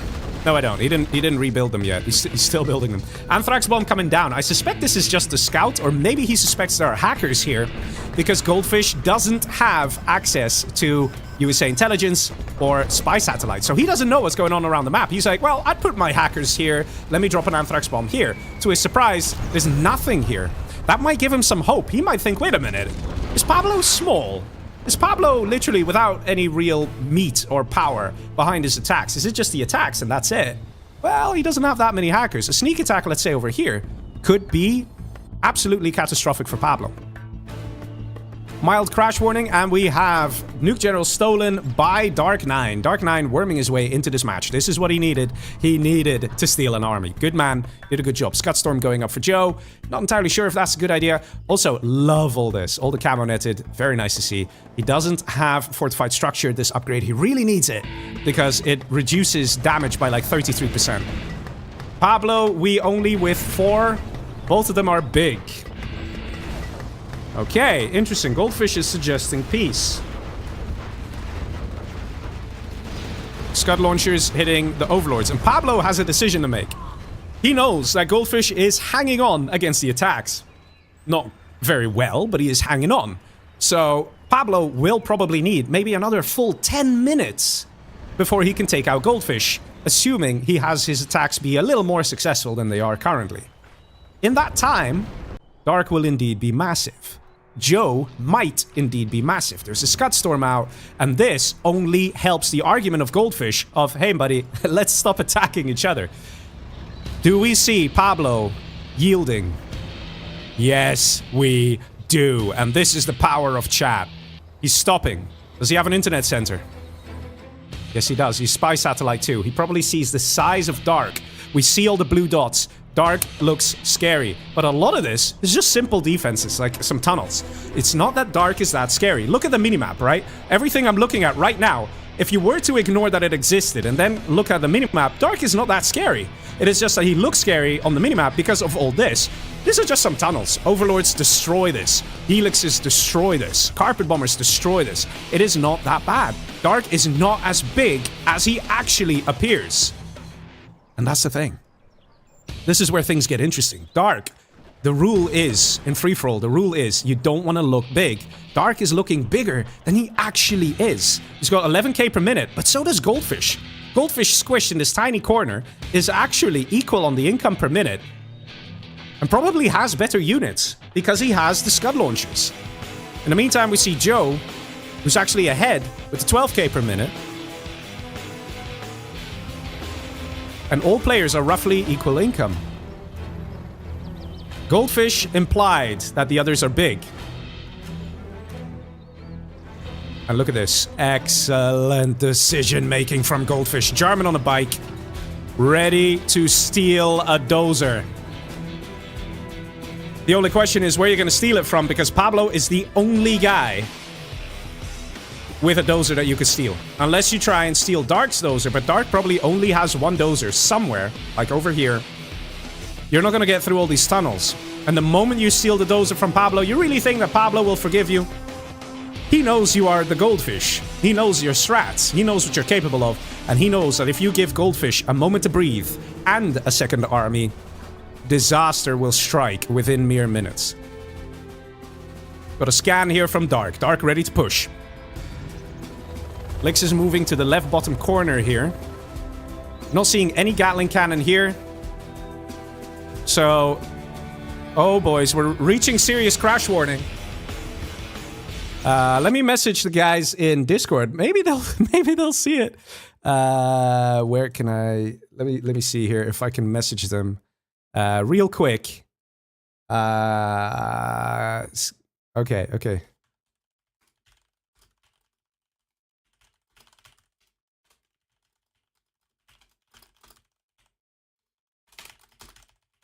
Okay, let the players know, serious crash warning. I'm also saying it won't count as a chat message. Now, I don't know who has their Discord open. Thank you, Dark! Yes! Yes! Yes! Yes! Okay. Thank you, Dark. Thank you. That won't count as a chat. But it might just save this match, because the rate where things are going, everyone's building up. And here we go. Dark is attacking. Thank you, Dark. Pablo and Fish are both just building up right now. But the rate this is going, man, like, it's gonna be... Okay. We see some RPGs moving in here. Scud launchers being created. Okay, so we're seeing some units being produced. Pablo, on the other hand, is still continuing with hacker production.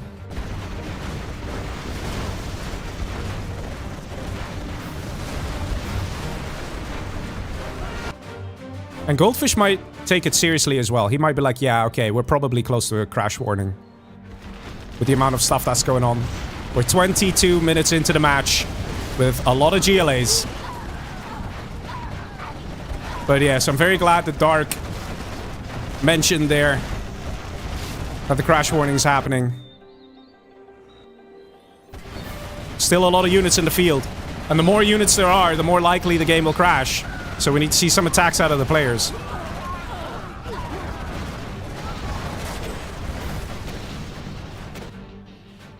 See a nuke going up. I'm not seeing a reaction here from Pablo. I'm seeing Goldfish getting ready to push. But Goldfish is probably just waiting for Pablo to make the first move. This oil, though, could definitely get destroyed. I'm gonna...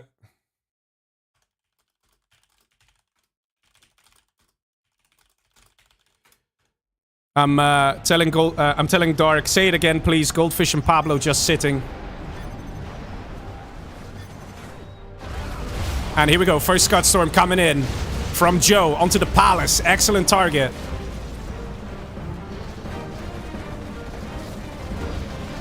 And we're going to see Joe doing a bit of a push here, but it's going to be hard because of the overlords. Definitely going to be hard. We see a sneak attack here. Goldfish is taking it seriously. He probably is like, yeah, okay, Dark just used a lot of chat messages. It's probably real. And going for the hackers. Excellent choice. And here we go. Lix is coming in to try and destroy the sneak attack. Will succeed here for sure. But a lot of hackers got denied. Nice move here from Goldfish. Still one quad here. In the meantime, we have to push on the side. And look at the number of Scud launchers. EMP coming in as well. Guys, there's a chance this match is going to recover. So many units, but so many are dying now as well. Arty Barrage coming in. Carpet Bomber as well. Look at all the EMP'd Scud launchers. Pablo ready with a push. There's still some units here, but it's not that big a deal at this point. In the meantime, Dark still pushing up top. And that Carpet Bomber is going to come in and be mighty fine. There's a... almost a Fargo pop from Goldfish. Look at this. Look at the chaos and the carnage. Pablo has to be careful. And his overlords are just about still okay. Let's see what's happening up top here. Let me zoom in a little. And Joe is holding on. And Dark might just benefit from getting a few Scud Storms himself. And or going to this island. Try and take a bit more space. Because he is running out of space. And he's going with a sneak attack. So he's going heavy on Joe. Probably a good move. Because Joe is probably the easier opponent to kill at this point in time. And that will give him some extra space. Let's see. Goldfish. Oh, man. He's doing his Goldfish strat. He's building a command center here. And basically, the reason for that, I'll explain, is... well, you call it a general power. The general power comes in from the closest... map border. So if you build your command center here, if you call it an anthrax bomb, it comes in from this side. However, if you build your command center here, the closest map border is down below. So you bypass all the anti-air and you can attack over here. Joe says Dark is way too big. That counts as a message. So Goldfish, with this move, is planning to do an amazing anthrax bomb over here on the hackers. He knows where the hackers are because he did evac his sneak attack over here. And he might have already scanned as well. But Goldfish still is without another army. He's still just on normal vanilla GLA. Dark 9 pushing strong on Joe. Joe asks for help. But his calls are not answered. And look at this, Pablo now realizing what's going on and is freaking the hell out. He's like, no, no, no, we gotta kill this. We gotta kill the CC. Or it's gonna be too late for me. My hackers are gonna die. Dodging that. Very nice Scud missile. And again, is focusing down the CC. Does it go down? 70%. The worker has been denied. And amazing play from Pablo. He stops the command center from going up. Very crucial. In the meantime, we see Goldfish. He'll go a different route. He'll go this way. And he's got some units to harass. That's going to hurt a lot. Again, over here with the sneak attack. Lix this time in position. Takes out everything. We have nationalism as well. That's going to increase the rate of fire for these tank hunters. We're still on the max number of units. And we have neutron shells for Pablo, boys. We have neutron shells for Pablo. Anthrax bomb is going to come in over here from Mr. Joe. But Anthrax bomb is not going to do much against Nuke Overlord. So Dark is playing this very well. He's taking out Joe, doing a good job. And it won't be long before Joe is actually taken out. Joe has not that much stuff left. His bread and butter is in the back here. This is all the income he's got. That's what's really important. He's got a Scud Storm in the back here, and this Scud Storm is exposed. We got 3 seconds on the timer, man. You might want to target this sucker down, just saying. Dark, are you gonna do it? Are you gonna do it? Or is it this one? I think it's this one, actually. We'll see, we'll see. But there is a Scud Storm ready to fire. Yes, it is this one. Here we go. It's obviously going to go on the army, on the tunnels, and it's going to buy Joe a little bit of time, hoping that someone else is going to go for Dark. And it's going... No! It's going on the base. It's going for the income, and he's got Anthrax Beta. Hey, man, Joe's paying attention. He got Anthrax Beta, and look at the amount of damage as a result. Takes out the oil, takes out a load of markets. That being said, Joe is still in a world of trouble. In the meantime, down below, we got also Pablo and Goldfish stuck in that 1v1. Still going strong, both sides. But this time, we see Scud Storms going up for Dr. Goldfish. This will change everything. And we also see neutron shells from Pablo clearing out the tunnels. Fish helps, says Joe. That is Joe's second message. But Fish is basically already busy. He's not gonna help you because he has a Pablo problem to deal with. Pablo now getting another nuke. Do we see the nuke MiGs? I'm sure he's got nuke MiGs by now. He's got neutral shells. But Goldfish is playing this very well. I do think he'll be able to beat Pablo, mostly because of the Scud Storms. If he hits those hackers with the Scud Storms, that will change everything. In the meantime, we see no nuke MiGs yet, no nuke MiG upgrade yet. But I'm sure it's coming because Dark has a nuke silo now. He's got MiGs. These are nuke MiGs. Once this upgrade goes live, oh man, Dark is going to become a formidable foe in this match again. And he will be able to choose how this match is going to get played out. Once he kills Joe, he can either go for Pablo or go for Goldfish. And whoever he decides to go for is probably gonna lose it. Nuke cannon taken out. Very nice. Goldfish paying attention there. Joe asked for help from Fish. Not happening. Dark now starting to look for the income of Joe. Joe in trouble. Joe definitely in trouble. But Goldfish cannot come to his aid. Nuke MiG upgrade ready for Dark. I'm sure he's happy about that. And going straight for a Scud Storm. Probably a good move.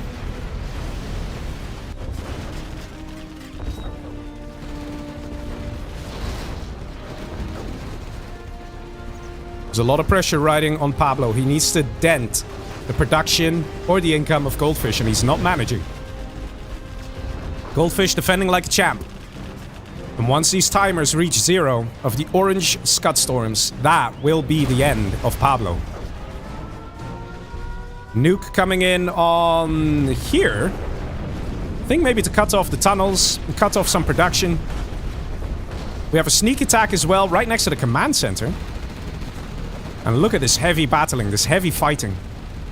This Anthrax bomb going for the hackers. Will it reach its target? Will it reach its target? Ladies and gentlemen, it drops. And that is a lot of dead hackers, guys. Check out the cash per minute of Pablo. That's gonna suffer. I already see it go from 20k to 19k. It's probably just gonna go downhill. Because that was painful. That was painful, losing that many hackers. Dark being relentless, continuing the push.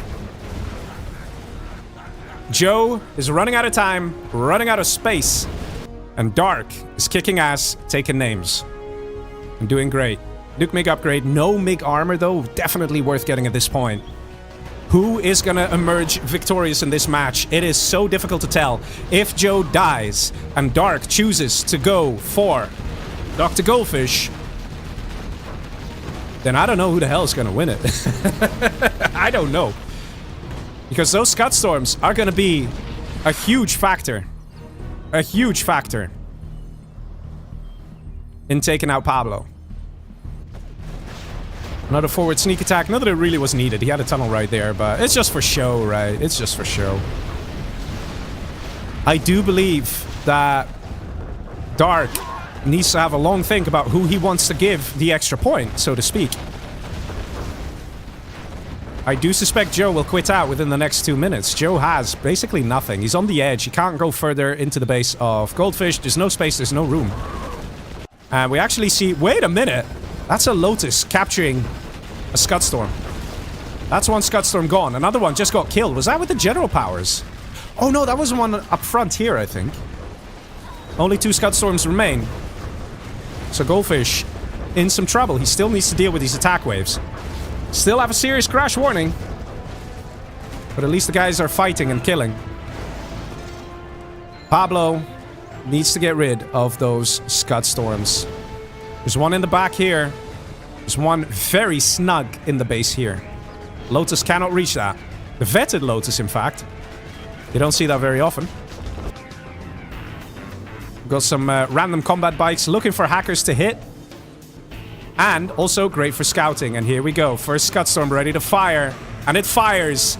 No! There are no hackers there. There are no hackers there. He's only going to get these. He's only going to get these. Pablo didn't rebuild the hackers.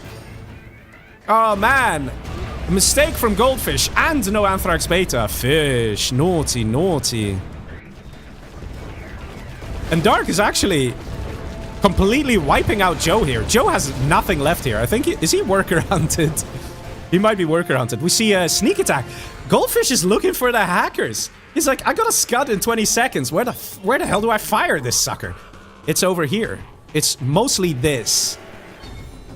But he doesn't know that. He can't see that. Does he have a lot of radar vans? Not seeing many radar vans out. GG says Joe and quits out. And that's a point for Dark. I'm sure Dark is very happy there. And he kills Joe. Hey man, Dark is actually looking like he can win it. Dark with 29k per minute, but Goldfish still towering above that with 36k per minute. In the meantime, oh man, look at the neutron shells, man. Pablo still knows how to play it, even though he's against a very powerful GLA. That is Dr. Goldfish. Pressure is on. The Scud Storm needs to fire. Goldfish can't find the hackers of Pablo. He doesn't know where to hit. He doesn't know of this location. And there's not that much secondary eco. A lot of it is just also the oils. And Goldfish struggling here against the machine that is Pablo. Pablo with less than half the income per minute, guys. And look at that KD. Pablo playing like a champ, utilizing everything Nuke General has to offer up except for Nuke Mix. Doesn't use them, and it looks like he almost doesn't need them. We don't see any. He just built the airfields for the helixes.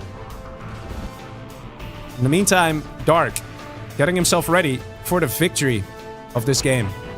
We're also now no longer in game crash territory. We're just below that. It's not too bad. Carpet Bomb comes in and again hits some of the units of Goldfish. It's just so hard for Goldfish to find himself in this match. Pablo's just being relentless. And this sneak attack, I think, has been here the whole time. The whole time. Oh, we do see Nuke Mix. Okay, he's got a couple. Not even that many. Artillery takes it out. Only because of this oil capture did it sort of like bring attention to it. Wait, does a MiG kill it? No. Nuke fires. Gonna hit the Scud Storm. Wait, he did actually fire. He did hit the target! He did hit the target! Yes! In fact, Pablo's income has dropped. He did find it. He did hit it. And Dark now coming in from the top. Oh, boys. The pressure is on. Pablo destined to lose this match now that his income has been obliterated by the Scud Storm. Dr. Goldfish hit the target. He hit where he was supposed to hit. Took out the income. Pablo, look at it drop. It's 8.6k. That's it. 8.6k. That is nothing. Another sneak attack over here. This oil has been captured as well. This oil could also be captured. Scud Storm ready to fire for Dark 9. Nuke Silo ready to fire for Pablo. Nukes have been the main unit or the main building of choice here for Pablo to try and win this, which definitely is the best thing to do. And let's see where all these nukes are firing. indirectly taken out the army of Dark as well. Not entirely sure if this counts as a 2v1. Dark is doing something. But is the impact big enough? Not sure if this would be a 2v1. Dark is contributing on this side. But Goldfish has a float of 140k. 140k. Let's see what Goldfish says once he dies. Because even if all this income is lost, I don't think it makes a difference. It's mostly the production, and I don't think there was that much production here from Goldfish. And there is still an army here from Pablo, so it's another close call. And it's one that's up for debate, and we still see Goldfish pushing on this side. He's still focusing on Pablo. Dark 9. Looks like he's destined to win this match. Flamers here trying to take out what they can. Overlord's trying to take out what they can. In the meantime, we have the army pushing up top from Dark. We are definitely out of crash territory now, guys. The match has fully recovered. I can't say the same about Goldfish. He's still in the recovering process. He's going to try and sit in the base of Pablo. The question is, will Pablo allow that? I don't know if Goldfish will continue to attack Pablo. Pablo on almost no income. Pablo going for the kill on Goldfish. Not giving up. Scudstorm ready to fire. Dark 9, what's your target, buddy? What's your target? It is going down left. That is going to go straight to the base of Senor Pablo. That's for sure. The question is just, where's it going to hit? A single oil derrick. Okay. Well, I mean, it's... Believe it or not, that's like almost half the guy's income. So you might be like, well, that's disappointing. It's one oil derrick. But it's still something. We continue the relentless push here from Pablo. In the meantime, we see Dark continuing onto the base of Pablo here. Pablo in a lot of trouble. EMP, very nice. Helix is taken out. Let's see, would this be a kill for Pablo on Goldfish? Pablo did take out everything. We did see some attacks from the top side from Dark. And the only reason Goldfish is sort of still not dead is because he's somehow floating 140k. And because Pablo just doesn't have the firepower to take this out. It's an interesting close call, I think, whether it is a kill for Pablo or not. I'm curious what you guys have to say in the chat as well. I'm always for opinions and ideas and suggestions. Dark probably realizing that he needs to take out Goldfish to make sure it goes to a 2v1 so Pablo doesn't get the point. But is this something particularly scary? He does take out the arms dealer, the workers, the supply. It's a toughie. It's a toughie. Goldfish still here trying to produce, trying to stay alive. Very smart from Goldfish to do that. Pablo is running out of, well, basically everything. Pablo's got 1.4k. It's literally this oil and a couple hackers. That's all he's got. Goldfish doesn't need income because he literally has the entire Swiss bank corporation there with all the contents it provides. He's got 132k. He couldn't spend that money if he tried. He couldn't spend that money if he tried. So, income, he's got no problem there because he doesn't need income. One thing's for sure, Dark is going to win this match, but who's going to die first? And would it be a 2v1? I don't know. It's definitely toughy. Arty barrage of Pablo comes in, so Pablo's still showing that he is relentless. He wants to continue taking out what he can. Nice split fire of the missiles there. To be honest, I think the point goes to Pablo, says Radix. Nickname says Pablo can win it. I have my doubts. I have my doubts.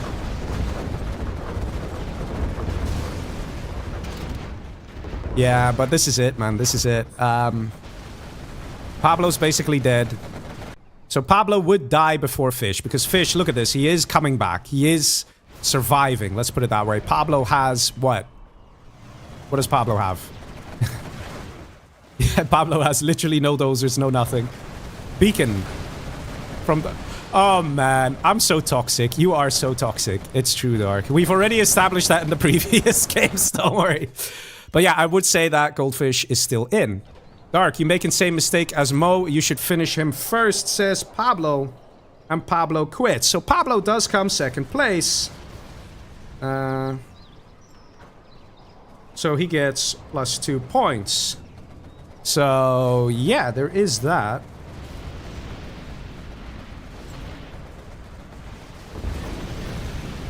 I don't know why they can't see the system. Alright, and that is Dark 9 coming first place here. I'm sure he's very happy about that. I'm sure he's very happy about that.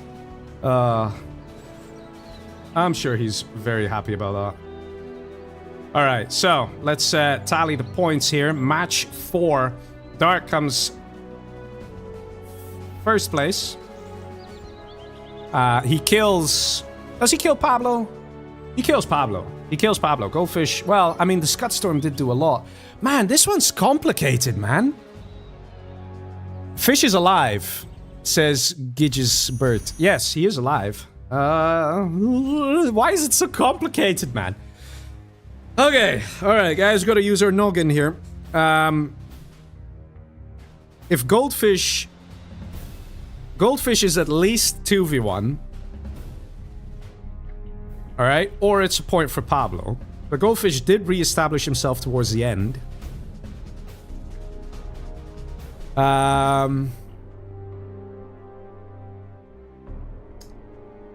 Yeah. I think Pablo did a lot of damage. But Fish still had a lot of float. Still could build back, and he did. So I guess that counts as a 2v1. With the float Fish had, and the speed at which he was reproducing everything... If he had literally gotten another few minutes, he would have literally become a formidable enemy once again. Based on that, I would say it's a 2v1 against Fish. Okay? So I would say that. So Pablo, 2v1 on Fish. Together with Dark. So Dark had a 2v1 on Fish. 2v1 on Massacre as well. So, yeah. Now let's see. Pablo, on the other hand... lost a lot of income from the Scud Storms. More than half. More than 3/4 of his income. Which is also not exactly something one can ignore. I mean... if you lose 3/4 of your income... Ha damn! That totally impacts the match. And I even said it, those Scud Storms are going to be game-ending for Pablo. And that's exactly what happened. So I feel like it's also a 2v1 against Pablo. Because if those Scud Storms didn't fire of Goldfish, then Dark wouldn't have waltzed over Pablo the way he did. Like, for sure. There would have been more Nuke Migs out, more Overlords out. So, based on that, I do think it's a 2v1 against Pablo. Man... I'm pretty sure Dark's gonna get tilted with this, but... in my opinion, it makes sense. We can check the replays in one. Check the replays afterwards. But it's a 2v1 on Pablo, which means a lot of points have been lost in this match. Let me tell everyone to restart the game. Everyone, restart your game. Let's see what people are saying. Pablo third, not second. Oh, did I say Pablo was second? Yeah, you're right, you're right. Yeah, sorry. Yep. So, Pablo third. Thank you for telling me that. I made a little tally mistake there. So, Pablo third, Goldfish second. Alright, everyone restart their game, please. And then we jump into the final match, guys. The final match of the set. I still gotta tally the points as well, but my god. Dark 9 says, I killed everyone. What's complicated? Well, I mean, it probably would have been a lot harder if Pablo had income? Question mark? I also think that it would have been a lot harder if Pablo didn't eat out literally half of the base of Goldfish before you started going into his base. You know, Like, those are the... You know, I mean, it's just being honest. If Pablo didn't eat up half the base of Goldfish, I'm sure Goldfish would have put on a little more of a fight. Because Goldfish didn't even attack you, I think. I don't think he killed much. Like, he killed, like, maybe less than 30 units of Dark, I think. Maybe less than 50. So anyway, let's tally the score here. Yeah, Dark is pretty pissed off. But he did get a lot of points. He did get a lot of points. So, Dark actually got first place. So that's gonna give him 3 points. He killed Joe, so that's a point. So that is still 4 points in total he got. So he's on 6 points as of now. Dr. Goldfish got 2 points, so he's on 10 points in total now as well. Joe is still on 0 points. Did Joe kill anyone? No, Joe didn't kill anyone. Poor Joe, man. Poor Joe. Feel bad, man. Feel bad. Massacre got eliminated quite quickly, so he got no points in this match, so he's still on 18. Mo got eliminated quite quickly as well by Pablo, so he didn't get any points. And Pablo, in the meantime, let me play some replays while I tell you guys this shit. Pablo got the first kill on Mo, so he gets 3 points for that.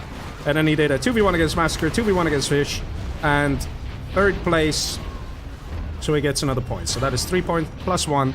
That's 4 points. That puts him on 11 points. So guys, the second and third place, it's all open. It's all possible. It's all possible. Dark could still end up third place. Mo could still end up third place. The only person who probably can't end up third place is Joe. Poor Joe. Feels bad for Joe. Joe's a great player, man. And he's a great guy. I feel kind of bad for him. Anyway, so let's update the scores. Let's do it. So that's 6 points for Dark. 10 points for Fish. Joe's still on 0, and you stay the same. And then Pablo on 11. Alright. First, second, and third place gets prize money. Dark, you still have a shot of reaching third place. Just so you know. Alright, so let's tell the guys the points. Dark only killed Joe, 2v1 on Fish and on Pablo, says Night Phantom in the chat. Yeah, I'll be honest, my reasoning I think is relatively sound here. We can check the replays afterwards. But I do believe that the interference from the other players was significant enough to make them 2v1s. They are... I'll be honest, it definitely wasn't a kill on Goldfish for Dark. Dark doesn't get the point for Goldfish. That's not even up for discussion. That's a definite... That's it, right? The Scud Storms of Goldfish on Pablo were significant enough that if that didn't happen, it would have changed the outcome again. So, anyway. I'm pretty confident in that. But we can check the replays afterwards. The Dark 9 has 6 points. Almost. Now it says 9-6, right? 9... anyway, never mind. Ignore me. Dr. Goldfish has 10 points. Joe, 0 points. Poor Joe, man. Rooting for Joe. Get all the kills. Reach third place. Surprise everyone. Massacre, 18 points. Mo, 5 points. Pablo, 11 points. Alright, ladies and gentlemen, are you ready? I need some, I need a sip of water for this one, because, guys, it's getting hot. Last match.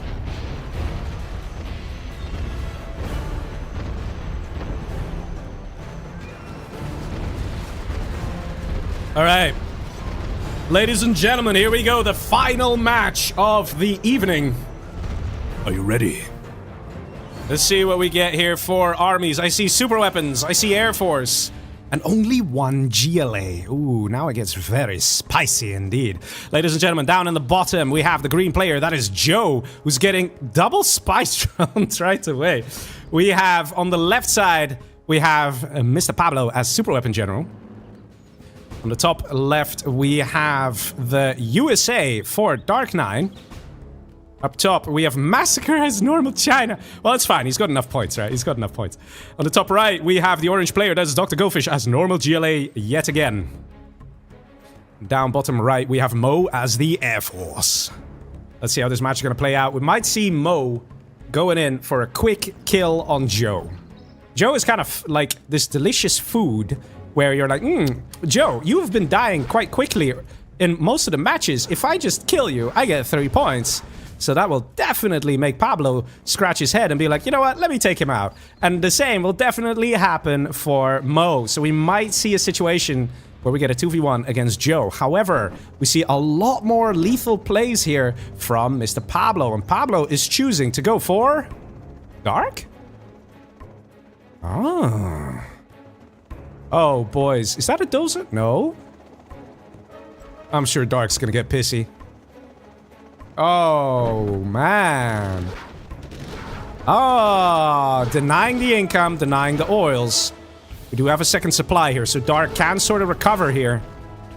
But Pablo coming strong. You don't really see Pablo rush like this. Maybe that's why he's doing this. Maybe he's like, everybody knows how I think. Everybody knows how I operate. Let me do something that's just completely out of the ordinary. Let me just drop here, capture the guy's oils. Look at this. He's got the capture building upgrade. And he wants to capture the oils. Oh, no. No. You're going to lose him. It's not going to... Okay, he reacted. In the meantime, we see 3 technicals from Dr. Goldfish. The pressure is on. Everybody wants to rush. Everybody wants to get those quick early kills to get extra points. Bit of a misclick here from Goldfish. Doing tech RPG. The only thing that can really stop this is a dragon tank. If a dragon tank comes out, it's over for Goldfish here. And it's a Gat tank. Wrong unit. Massacre in trouble. Goldfish wants to get himself some points. That's taken out. Is the next unit a dragon tank? Please be a dragon tank. Please. Yes. We do see a super tech. But it's 1 HP. Oh, man. Flame wall coming through. And that's going to stop everything here. And that is a Dozer destroyed. 1 Dozer remains of Massacre on the right side here. And this is going to get veterancy. No, what are you doing? You don't want to give him veterancy. He's vet 3 now. This guy's going to instantly repair. Oh, takes a bit of damage from the red guard. And this is going to hurt a lot. There's a bunker here. Might shoot. Gets the safety. Massacre, what are you gonna do, buddy? Maybe get a Licks out or something. You're gonna have to survive. An airfield with a Gatling Helix is definitely a right move here in order to deal with these kind of super attacks. Let's see. We go... Yes, airfield going up. Good man. But Dozer is exposed. He needs to protect it. He's not doing that. Oh, Massacre, dude. Be careful. Yeah, he's moving his Dozer away. In the meantime, we still see Pablo harassing and dancing around the base of Dark 9. And again... Another drop. Looks like the oils have been captured. Drops off a Humvee. Let's see what's happening here. We see Massacre slowly stabilizing. Question is, what's going to happen here? Flashbangs. Oh, man. Pablo, you beast. You animal. Using flashbangs there. And he's going to take the oils. Very nice. And he needs to gun down the Rangers. So there's a bug with the Humvee where they're technically anti-air units. So he's trying to shoot the Chinook, which doesn't work. Nice force fire there with the firebase. In the meantime, we have another push here. Technical doing a nice terror tech. Doesn't quite work out. Flamer has to come in. That's a lot of quads. And that's going to be a glorious flame wall, that's for sure. It's going to force the retreat. And what is this? We have Air Force General down south, Mr. Mo. Coming in with a King Raptor and a load of Humvees, ready to pound on Dr. Goldfish, who has absolutely nothing here. He has his units, has to put them back in the tunnel. He has no other tunnel. He is exposed. Mo coming in for the kill. Oh my god, nothing to defend against this push. Nothing to defend against this attack. Running to the middle, perhaps, where he could totally expand. You're so emotional. I think that might be you who's a bit emotional there, Dark. I think you're projecting a little. Dark using his first chat message. He's a little frustrated because Pablo's doing well. But what's this? This snakage is real. Now Joe is going for Pablo. And Pablo's not ready for this. Everybody is getting snaked. Goldfish is getting snaked here by Mo. Pablo's getting snaked here by Joe. And Dark has his oils captured. What is going on here? The only person who's having a good time is... Well, I'm not even thinking that Massacre's having a good time. He's still in survival mode. But he might just pull through. And we see a bit of a desperate attempt from Goldfish to take out the player Massacre. But it's not gonna happen. It's not gonna happen. The super tech has to be careful. Guys, little fun fact. Super techs die very quickly to napalm. It is ridiculous how fast they die to napalm. You don't want to drive even through a flame wall with a Vet 3 super tech. Oh man, is the first player out? Is that going to be Pablo? Pablo trying to build a scaffold with 1 Dozer left. Pablo has nothing. Joe ate up his whole base. That's Joe, boys. That's Joe. No one else but Joe taking out the oils as well. We got a few missile defenders from Dark. He might choose to target the Dozer. Dark now reclaiming his oils. This snakage, man. The Air Force. Showing why Air Force is so powerful as well. Command center now established. Do we see Mo still level 1, almost level 2? And it is no rules. If he wants, once he's level 2, he can send in a carpet bomber and take out the rest of Goldfish. Does he have strat center? He does, so he can see what Goldfish still has. Just the middle. 3 Humvees is enough to deal with this with a bit of decent micro. Cyan, let's at least kill Massacres as Goldfish. Oh, so good, man. Let's see if Cyan, Mo over here, is gonna obey or not. In the meantime, Pablo, like a champ, is trying to worm his way back into this game. Let's see what's happening here. We have Joe, soon level 3. He is point leader. That is a second chat message for Dr. Goldfish. No more chat messages for Goldfish. Cyan couldn't give a fuck. Technical is thinking of going in, but it's going to be needed to take out these Humvees. Command center reestablished. War factory going up. And right now we have GAT tanks of Massacre in the base of Goldfish. And Goldfish probably freaking out a little. He's seeing all this going like, wait a minute, this is not good. Mig's now coming in, and that's a dead super tech. And that's gonna hurt a lot. Units inside getting blasted and incinerated. Oh my god. Firelord, aka Chris Hack in chat, says, Fish is dead. Cannot stop this. Oh man. This is crazy, man. This is crazy. We also see Rack becoming a member to the elite crew. Thank you very much, good sir. Really appreciate it. Man, this is so crazy, man. It's a clear 2v1, and that is an extra chat. Goldfish losing a point because he used a third chat message. Goldfish, what are you doing? I think he's getting pretty pissed here.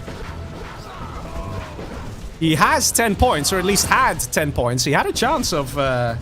Did he have a chance of reaching 3rd place? I guess not. So he's just going crazy, right? He's just going crazy.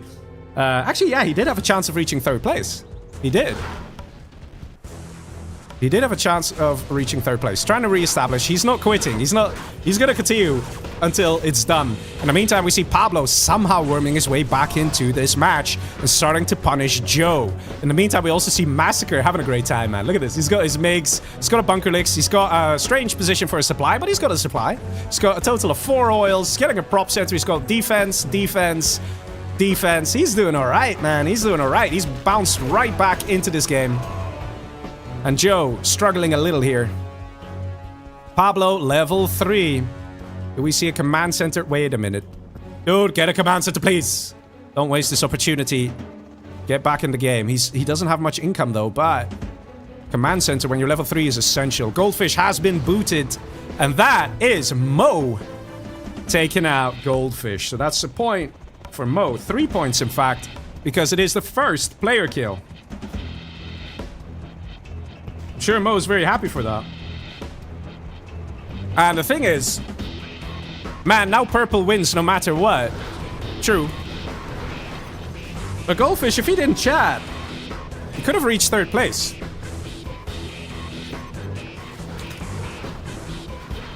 I'm gonna tell him. He's probably like, wait, what? He might have forgotten that he actually already used 2 chat messages when he sent his 3rd one. Yes. He's probably like, fuck. But it wasn't just a pointless message. It was an actual message. Command center now attempting again. Bad memory. GG's, man. Thanks for the games.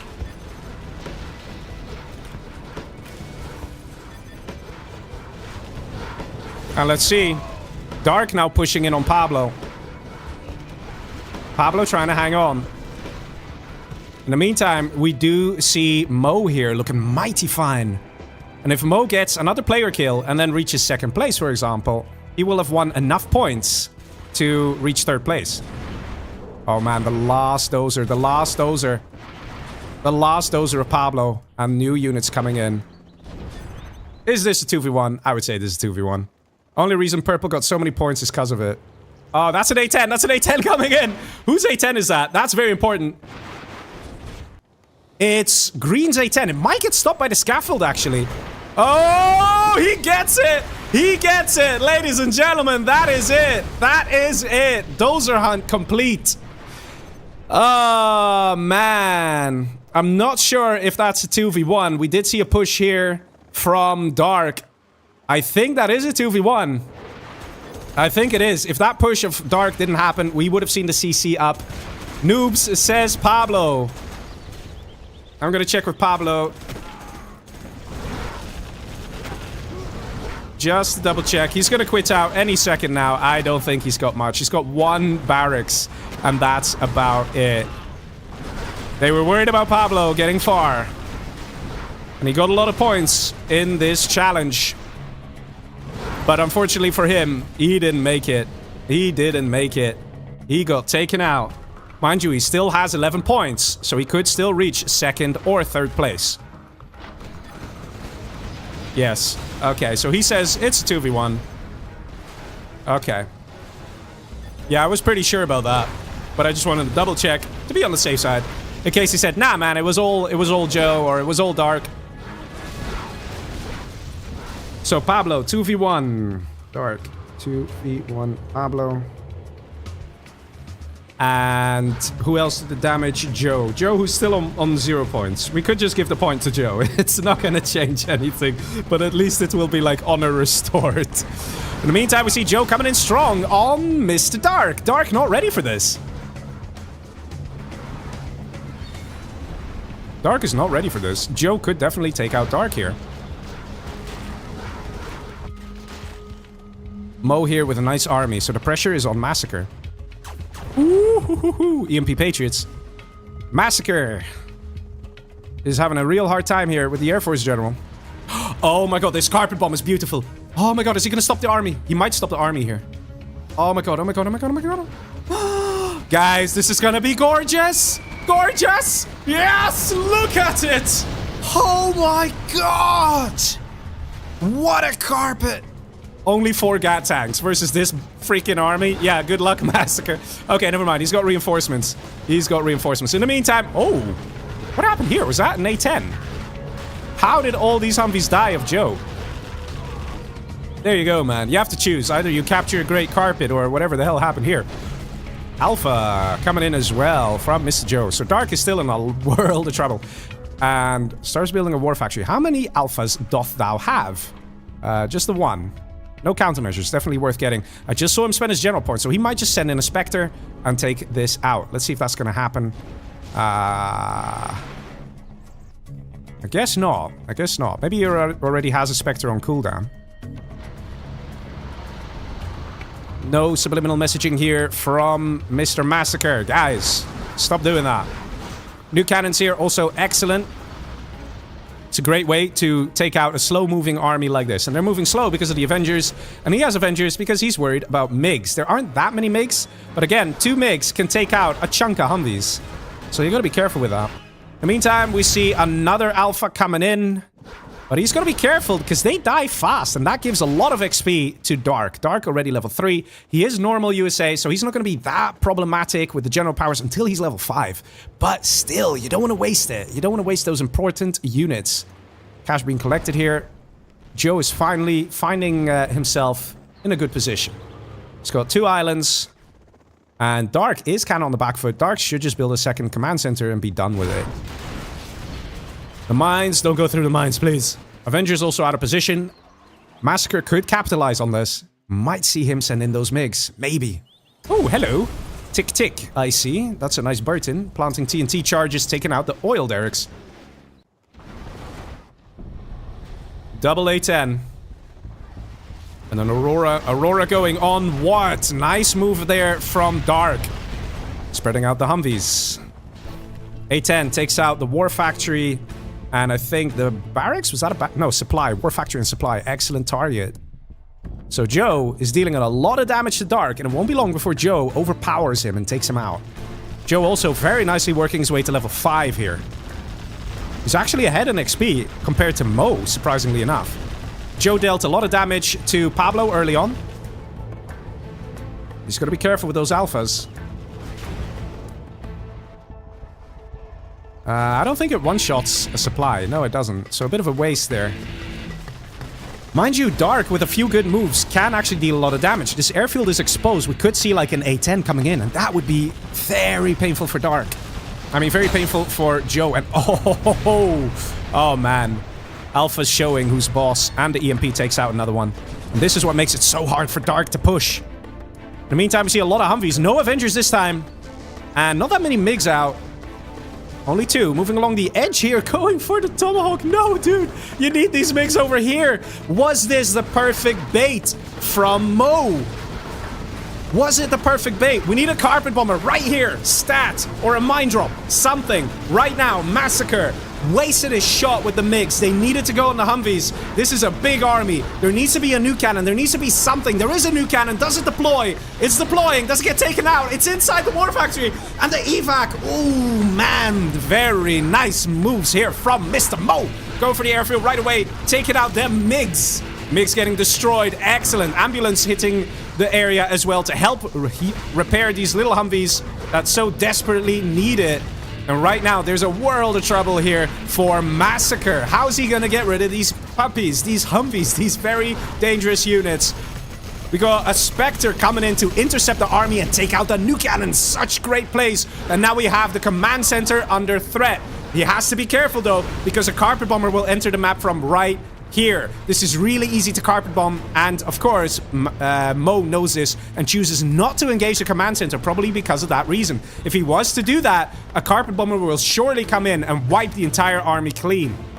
He'd rather go back home, regroup, and do another attack later on. He did an amazing amount of damage just now. Amazing. And Massacre has a choice to make. Is he going to use the carpet bomber somewhere? What? Oh.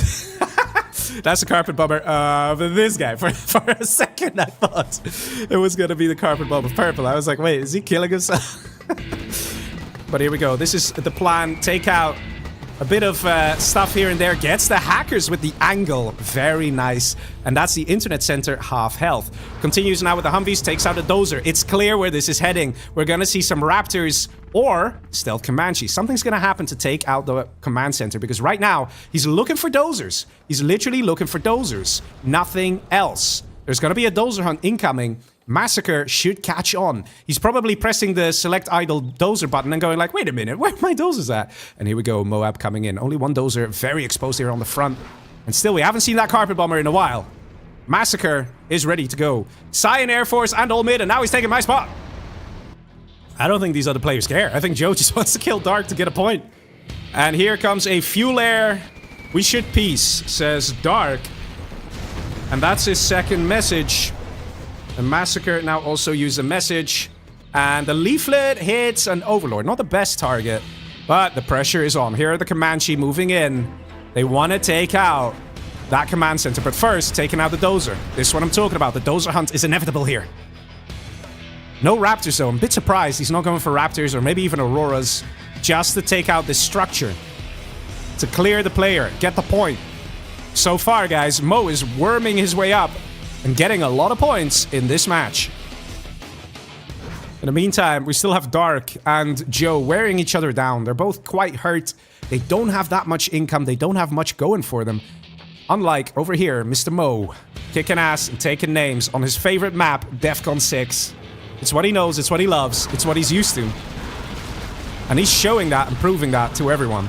So far, his strats and tactics have worked very well, and he needs to take out that command center. I'm not sure what his plan is. In the meantime, Joe doesn't give a fuck, man. He's like, no, Dark, I'm gonna take you out. Goes for the supply center, takes it out. Dark is probably gonna get pretty frustrated here. And capturing the oil, very nice. Spectre goes in. That should have been combined with the Comanche here. Very nice to spread out the gats like this. The target is going to be the prop center, not the command center. And A10 on the power. Humvees now getting ready to push. Massacre does have a decent amount of money, because the hackers are simply not being taken out. And Massacre is not expanding quickly either. Picking off the few units he can. Very nice. Takes out both overlords there. There's still one overlord on this side. A10 hits the power. Very nice. But again, the carpet bomber is ready to be used. And here it comes. If Massacre dodges this, it is over. It is GG. But will it hit? Is Massacre paying it? I mean, is Mo paying attention? Yes, he is. No. No. Yes. Yes. Okay. Very good. Only gets a tomahawk. And that's it. Massacre is done for. Mo has got it. An attempt of an artillery barrage. Do we see a mine drop as well? That's a level 1 RT. I suspect there's still a mine drop. First going for the hackers. Oh no, no, no, no. You should see that RT, dude. You should see the RT. And RT doesn't hit. In the meantime, we see a parrot drop here. These guys are wearing each other out so much, man. It's almost comical. That is Massacre annihilated by Mo, getting himself another point. And that is going to be Mo for sure being the victor here in this match. Dark 9 surrenders. That is going to be a kill for Joe. And Dark gets 3rd place, so he gets a point. He just lost the game. Nice, says Dark. I think at this point, Joe is not even that concerned about winning. I think he's more concerned about getting a point. And he got a point. So he did what he set out to do. But at this point, I think it's quite clear that a crippled superweapon general who's only got 2.6k versus an Air Force with 11k who's also 5-star. I think it's over. GG's. That is gonna be it. Carpet bomber comes in. Gonna strike. Nothing really, just a dozer. But it doesn't even really matter. He could have the worst micro at this point. It's still gonna be his game. It's still gonna be Mo who's gonna take the victory here. It's the last game? Yes. Going into the bunker. Annoying Joe just a little bit. But Joe can end this match feeling proud and strong that he got himself a couple of points and did not end the challenge with 0 points. So it is Joe who is the true winner of this match. Sort of, right? Actually, no, I think Mo, because Mo got himself a lot of points. A lot of points. I'm pretty sure Mo's got this. He's even building secondary eco, you know. This is how you know he's a pro free-for-all player. He doesn't give up with secondary eco until the last moment. We still have income here from Joe. He still has an army. He still has general powers. He has 1 point to spend. And this is where it gets dangerous. You don't want to go so close to the command center, because the general powers enter from literally right here. Literally here.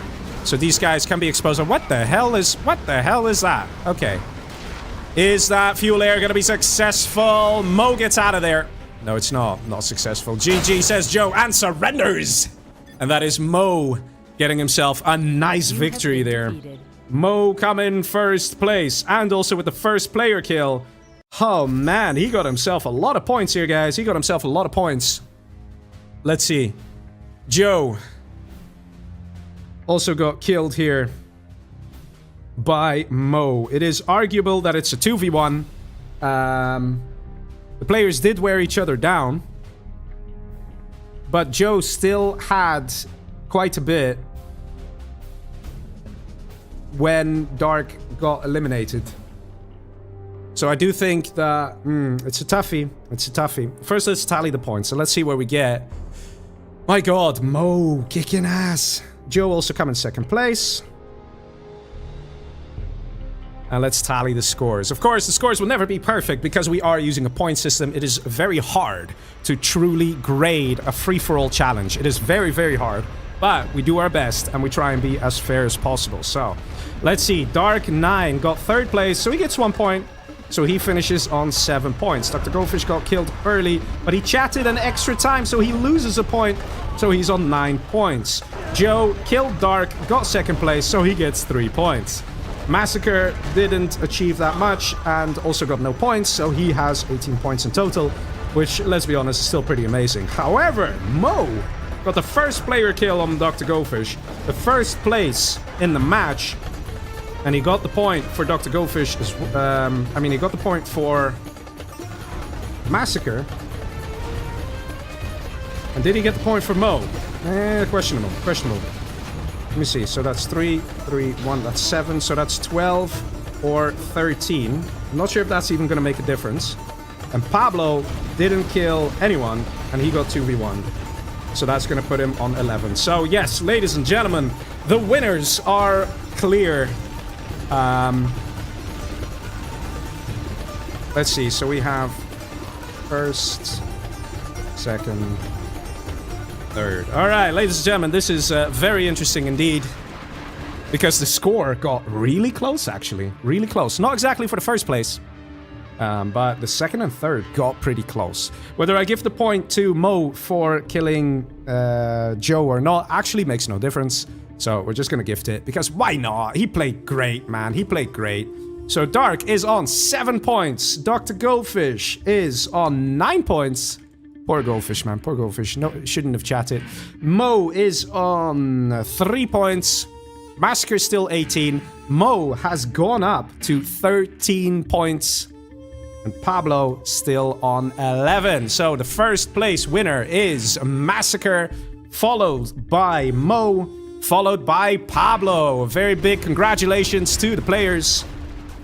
So Massacre first place with 18 points. Mo second place with 13 points, or 12. And Pablo third place with 11 points. All right, Massacre. Up for a quick voice chat interview. Finally, says Mo. Mo is happy. He's finally won. He's like, yes! Let's see. Also, thanks for denying me points. Dark, stop it. I get 4 points, says Joe. Pablo was a 2v1. Pablo was a 2v1. Let me double check here. Yeah, it should be 3 points.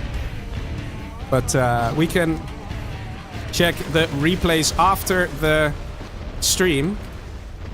We can have a look if you like. We can do that. I always offer that to the players. At times, we make mistakes, you know. There's a lot of things for the streamer to look at. And of course, you're going to miss some things here and there. That's inevitable. That's the nature of free-for-all. But that also makes it so exciting because there's so many things going on. So many strategies. So many, so many active moments. So yeah, it's inevitable. It's inevitable.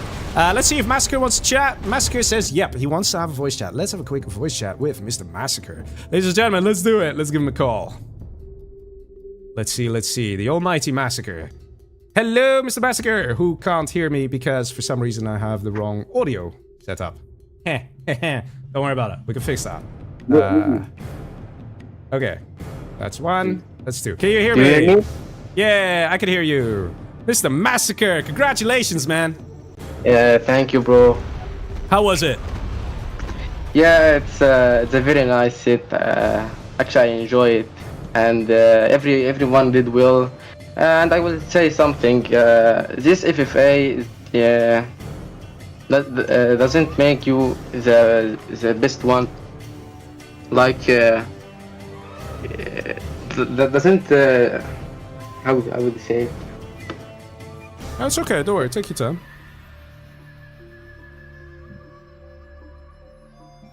Wait, I'm not good in English actually. It's fine. It's fine. No, I can tell you some things. Really enjoyed the games. What did you think, for example, about when Goldfish was like, we're gonna kill Massacre? Like, did you expect that to happen? Did you expect people to react? Yeah, I expect that. Yeah, and I saw the bike when he want to hunt me, and and actually the second game was very great. Like when I made that defense and helped me with this Chinook when Joe come to me, you see it. Yep. No, it's true, yeah. Man. So which match would you say was your favorite one from the bunch? The second one, actually. Yeah. When I was Super Robin. Yeah, man. No, that was great. I also liked how Mo and Pablo did work together towards the end. But I think they were a little too late. What do you think? If they attacked you a little sooner, do you think you would have had the same level of ease? Yeah, I surprised when I saw that that Cyan one coming for Pablo. I'm saying, where is Cyan? Why is not attacking me? And when I scan him, he literally attacking Pablo, and I said, what the fuck he doing? Like he should attack me. Yeah. Yeah, it's true. Yeah, you did say that. You did say no, but that was in the Volcano Revenge map, right? That was in the one after, right? Yeah. Yes.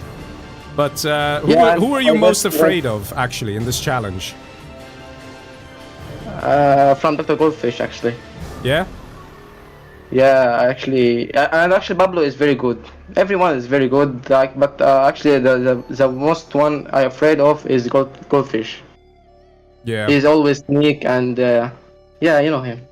It's true. Actually, I was wondering, in that Glacier 6 match, when Goldfish was trying to survive, he was just building a supply stash and stuff. I noticed that you left him alive. Like, can you explain a bit why you didn't want to take him out? Because I was curious about that. Do you remember? He was literally just surviving next to an oil. He built a supply stash, and you had your army on the edge. You could see him with the scout drones and stuff. Oh, yeah. Actually, I didn't want to kill him because Pablo was going for him, and I didn't like to take 2v1 or something like that. Uh-huh. Okay. All right. You were talking about the second one, the second... Yeah, the second one on Glacier 6, because yeah. I was thinking, like, to me, I thought you might want to take him out to make sure that he's dead, first of all, so he can't continue and get more points.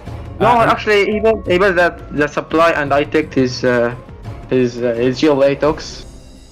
You think that was a gift on purpose, or? I don't know. Maybe yeah. They could just leave the game, quit. Yeah, but he doesn't quit, man. he doesn't quit. That first match. Actually, the Tox network is very good defense. When Mo attack me in the downside, she actually helped me out. Yeah, no, it's true, man. It's true. Well, and anyway, I want to say a very big congratulations and well done. And the prize pool did increase to $125, so we're gonna have to see how everything tallies and things like that. So yeah, man, remember to send me your PayPal details, I guess. Thank you very much, man. Congratulations and have a good evening, man. GG's. GG. And that, ladies and gentlemen, was Massacre, the winner of tonight. He definitely played some good games and definitely gave us a nice show. Guys, if you've been enjoying the matches, then please do consider giving a like. It's always very much appreciated, and it actually does something else as well. You let YouTube know that this is good content, okay? 0 Hour is cool. We got great matches like this going on. So by leaving likes, you promote 0 Hour as a game as well to YouTube. And I'll be honest, man, that actually does a lot. Like, not everybody realizes the impact of that, but it actually does a lot. So it's greatly appreciated. Also, guys, on the way out, please give a nice big shout out to your favorite player. Who are you rooting for? And are you happy with the winner, Mr. Massacre? Were you hoping it was going to be someone else? And yeah, I'm very curious what you have to say about that. Also want to give a big shout out to everybody who's been subscribing and following. So welcome, everybody. And of course, to the donations coming in as well. Also, thank you to Atticus HC for the Twitch subscription there. Very much appreciated. And of course, all the people with all the donations. And of course, the prize pool that was sponsored by CCCP with $75. And we had Jane Doe coming in with another $25 and B Legacy coming in with another $25. Really appreciate it. And that money is now going to, well, essentially to... Massacre, Mo, and Pablo, who definitely put on a very nice show, right? We had a great show tonight. So, yeah, thank you very much for tuning in. Also, shout out to the other people who donated there. Oh, Blank also donated. Yes, Mr. Blank also donated. And shout out to Abdul Rotterdam. And yeah, hope you guys enjoyed it. I will be back again on Sunday, believe it or not, with a nice little bonus stream, okay? We're gonna do that, so it's gonna be cute, it's gonna be fun. But it won't be a casting like this, I'll probably be playing myself. So if you want to check it out, you know, that's always fun, and hopefully I will see you then. But ladies and gentlemen, this will be Legionnaire signing off. Good night, everybody. See ya.